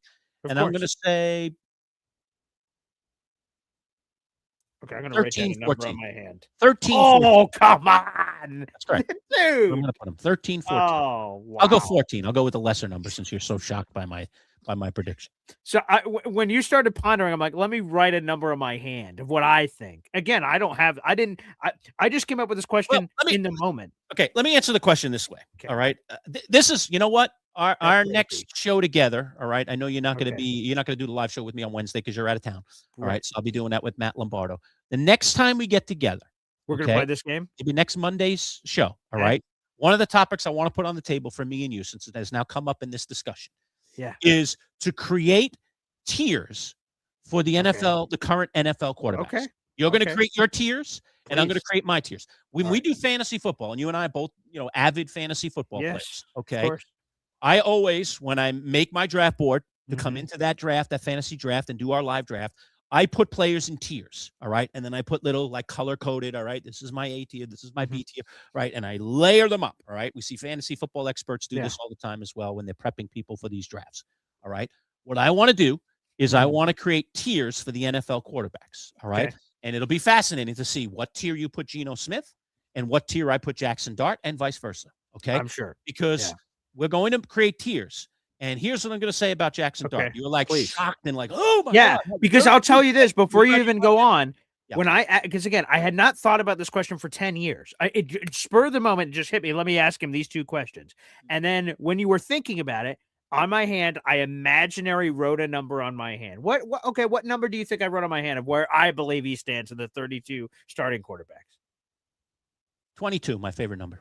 It was 22, your favorite number. And in the moment, I'm just thinking about it for a second. I'm like, right now, 22. It's the imaginary. I'm showing you my hand, but there's nothing on there. I didn't write it in ink. 22. So to have him at 13, 14, like what? That's an entire. There's multiple tiers above. I want to be clear about what I'm saying here so people don't think I'm like completely off the deep end here. Okay? Okay. My prediction of, let's say, I'm saying 14, 15, 13. So I said 13, 14. Let's just settle on 14. All right? 14. All right? Let's forget about the number for a minute.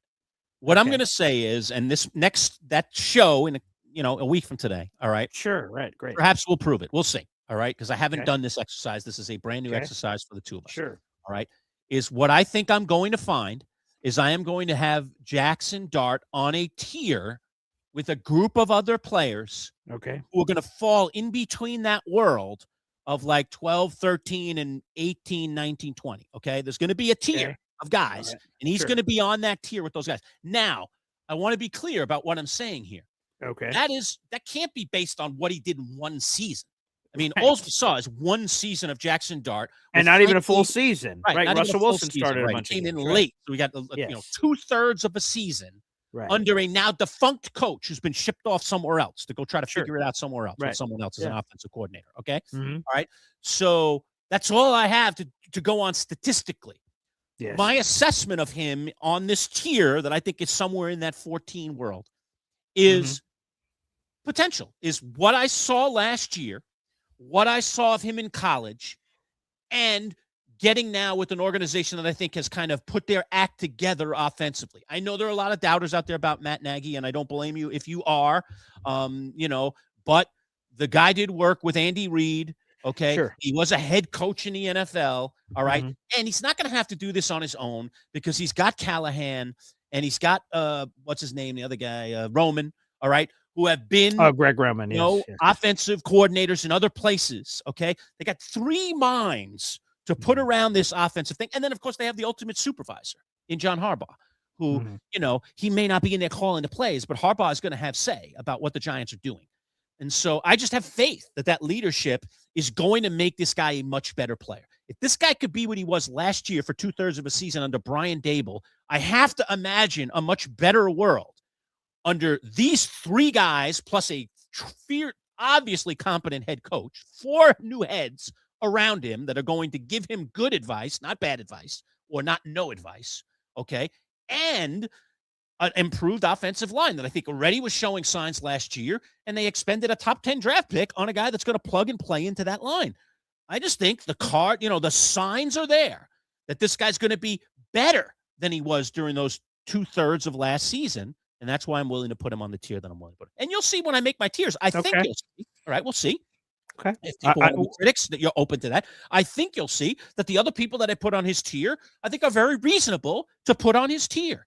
Okay. And we're going to say, hey, you're right, Lurch. I mean, he could be, 21st, but he also could be 13th because he's on this tier with this group of guys that spans that spectrum. That's how we're going to do it. All right. Well, first off, you're welcome. In the middle of the summer, coming up with topics is very difficult. So to come up with that one, that sounds terrific. What a great show. What a great tease a week out. So you're welcome, number 1. And number 2, let's get back to your list here. Okay. Let's get back to your list. Okay, right. So all right. So far I'm still sitting at 10-7. You tried to get me for the Cowboys, but you're willing to concede that they'll win one of those 2 games. So we're still at 10-7. What other games you want to attack me on? Which, by the way, real quick, if I'm a Giants fan, I want to win a Cowboys game that matters. I want it that the Cowboys are interested, I'm interested, and it matters. In week 1, clearly. I like that too, but I don't care. Anytime you get a chance to beat the Cowboys is a good day. Perhaps. For I don't know. Yeah, Perhaps. Again, I won't. You've given fair analysis on a lot of these games. I will just go back to just say I think there are some massive levels of disrespect happening here with the New Orleans Saints here. That I still think they can win. Definitely, you're at home. Like, there's a lot of reasons to say you can win. I'm not saying I'm not saying this is the Rams here. I'm like, wow, Lurch, you were way off your rocker predicting this is win. But just the brushing aside, I think you will be uniquely surprised when we get to that game. They added what's his name, the Arizona State wide receiver Jordan Tyson in the first round, top 10 pick. He'll be hurt for that. Olave, probably. I can't deny that. That's probably true. Olave doesn't scare me. He's a good player, but he doesn't scare me. No, thank you. That's interesting. Anywho, Malik Neighbors probably back for sure by that game. I'm feeling pretty good about the Giants. Yeah. That's the other thing I didn't mention for the Cowboys game is Malik Neighbors, the second surgery. I don't know about that. It's interesting, but no, like I said, I won't push you back on that game just to mention the comment of it. The other one, what was the other one? So you're not moving me on the Saints. Sorry, no chance you're going to move me on the Saints. And I didn't want to move you on the Saints, to be honest, just to say, hey, man. But you just want me to respect the Saints a little bit more. Yeah, a little bit more. Okay. I mean, who day? I respect them, but we're still winning. Who dat? Yeah, Bengals are who day. Yeah, but who dat is what I was looking for. And then the other, I respect that you like the 49ers and Seahawks, like those are very difficult games. You're going coast to coast. I have them losing both. With those back to back. You had them losing them both. I respect that. I give you a tip of the cap for that one. And we'll see on Philly. Like that's another one you say is a split. I'll have to double check. I know I knew the Cowboys went pretty good, but let me see Eagles Giants. You probably don't know it off. Yeah, they did split last year. Yeah, and Jackson Dart, did he win that one like on Thursday Night Football or something? Yeah, I mean, I pulled up the thing. I'll tell you what it was. Okay. Let's see. They beat the 2 games with Philly last year. Yeah. They won on October 9th. Okay. And they won 34-17. That one was at the Meadowlands. And then 2 weeks later, they played again. There was a game against Denver in between.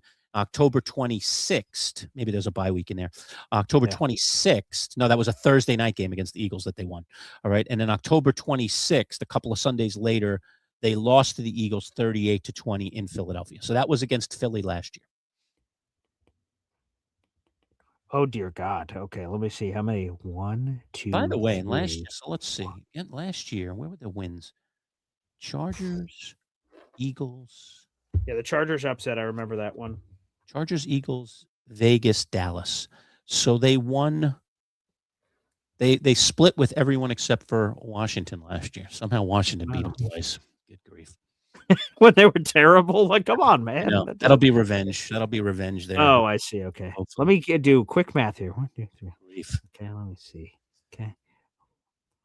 7, 8, oh my God. 9, 10, 11, 12, 13, 14, 15, 16. Oh, dear God. Oh, Lurch. I don't know, man. What is it? 18, 19, oh, dear. Got a stat you're going to throw at me now? For yes, I am. There is. I thought this was going to be strong evidence that I'm out of my mind. Go ahead. Oh, Tell me why. Jesus. Okay.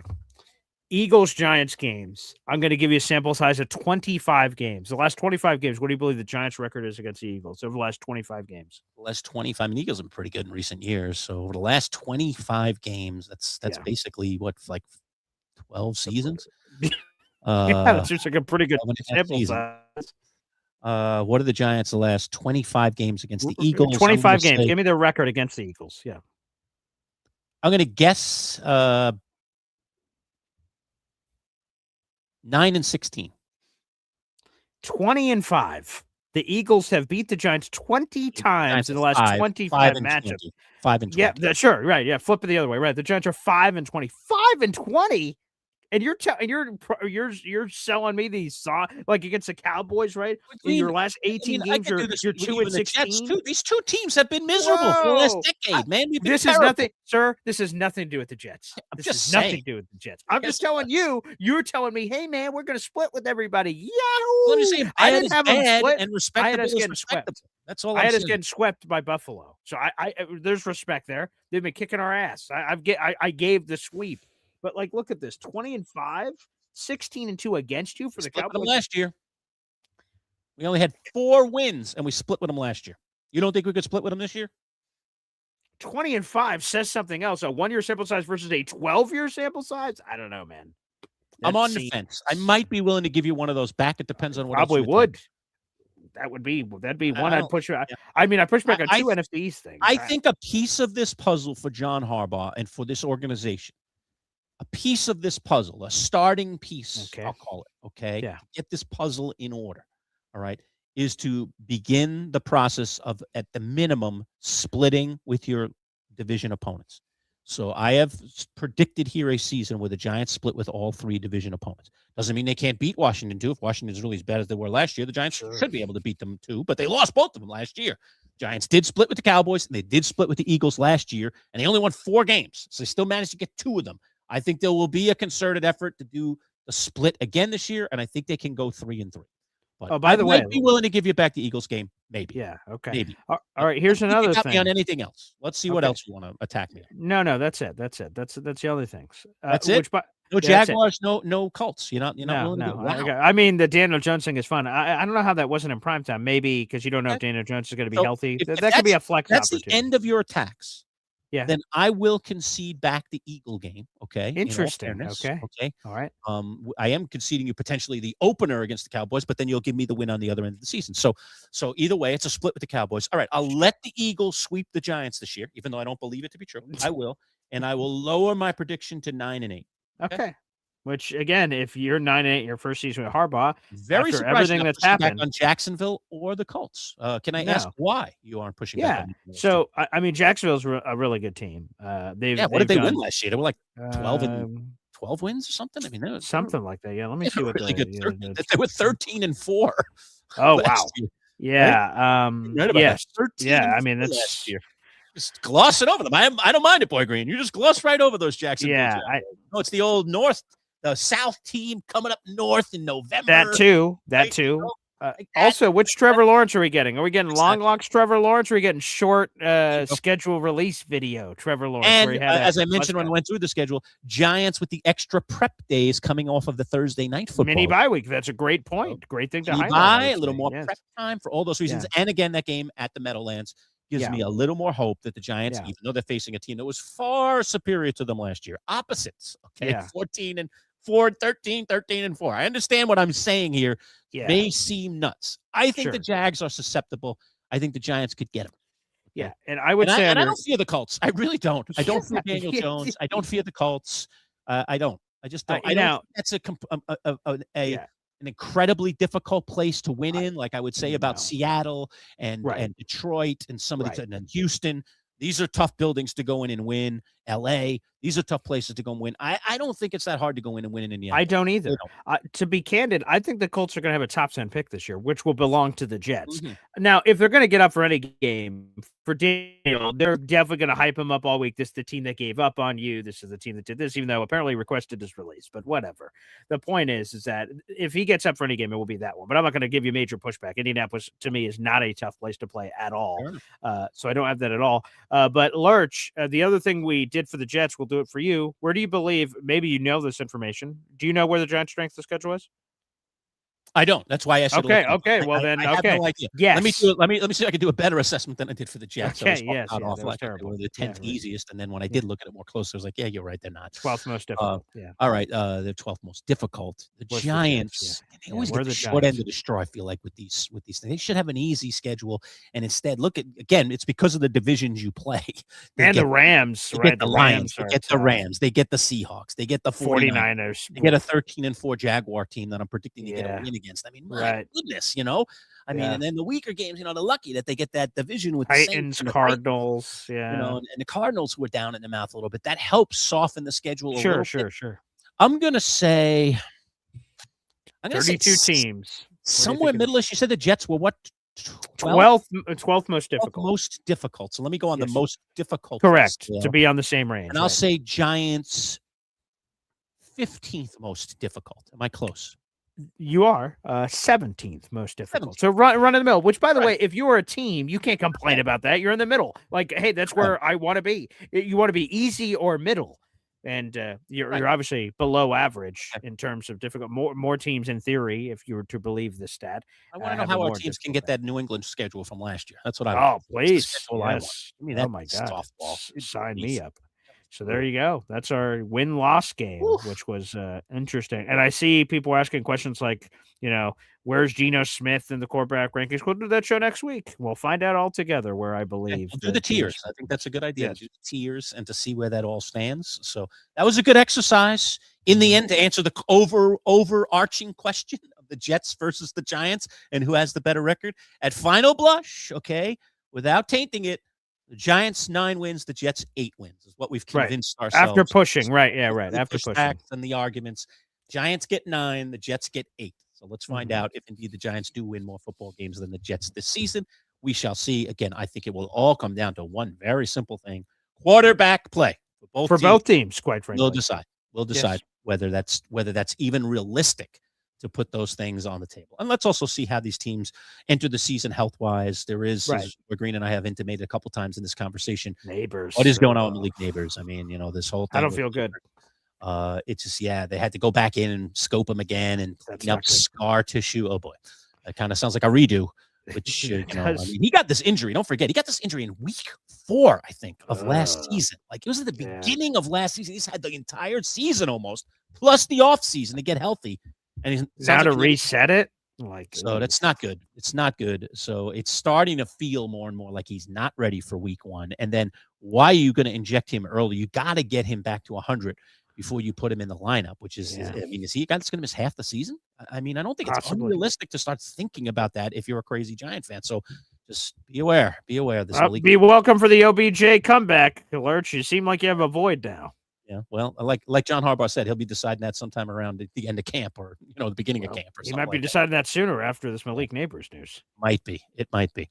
Yeah. Okay. So that's where we end up standing on that. So that was a good exercise. I liked it. That was very entertaining and enjoyable.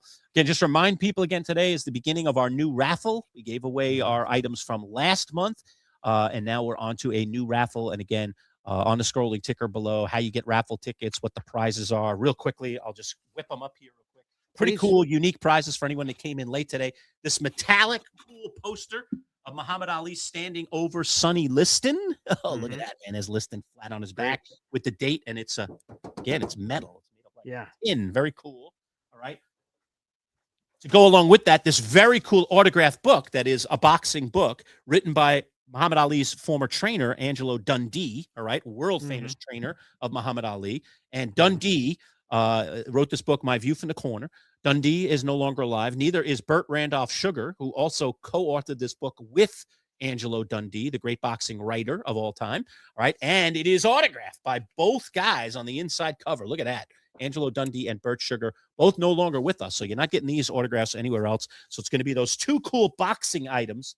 And a quick question, Lurch, is does Angelo Dundee have any relation to Crocodile Dundee? No relation whatsoever. That's too bad. Nice try. Then these two cool golf hats, all right, for sweet. Father's Day, since the U.S. Open is going to be at Shinnecock this year on Father's Day weekend, which comes up right before we do our raffle, the weekend of the 21st, which is actually Father's Day. All right. Yeah. These two beautiful white adjustable hats.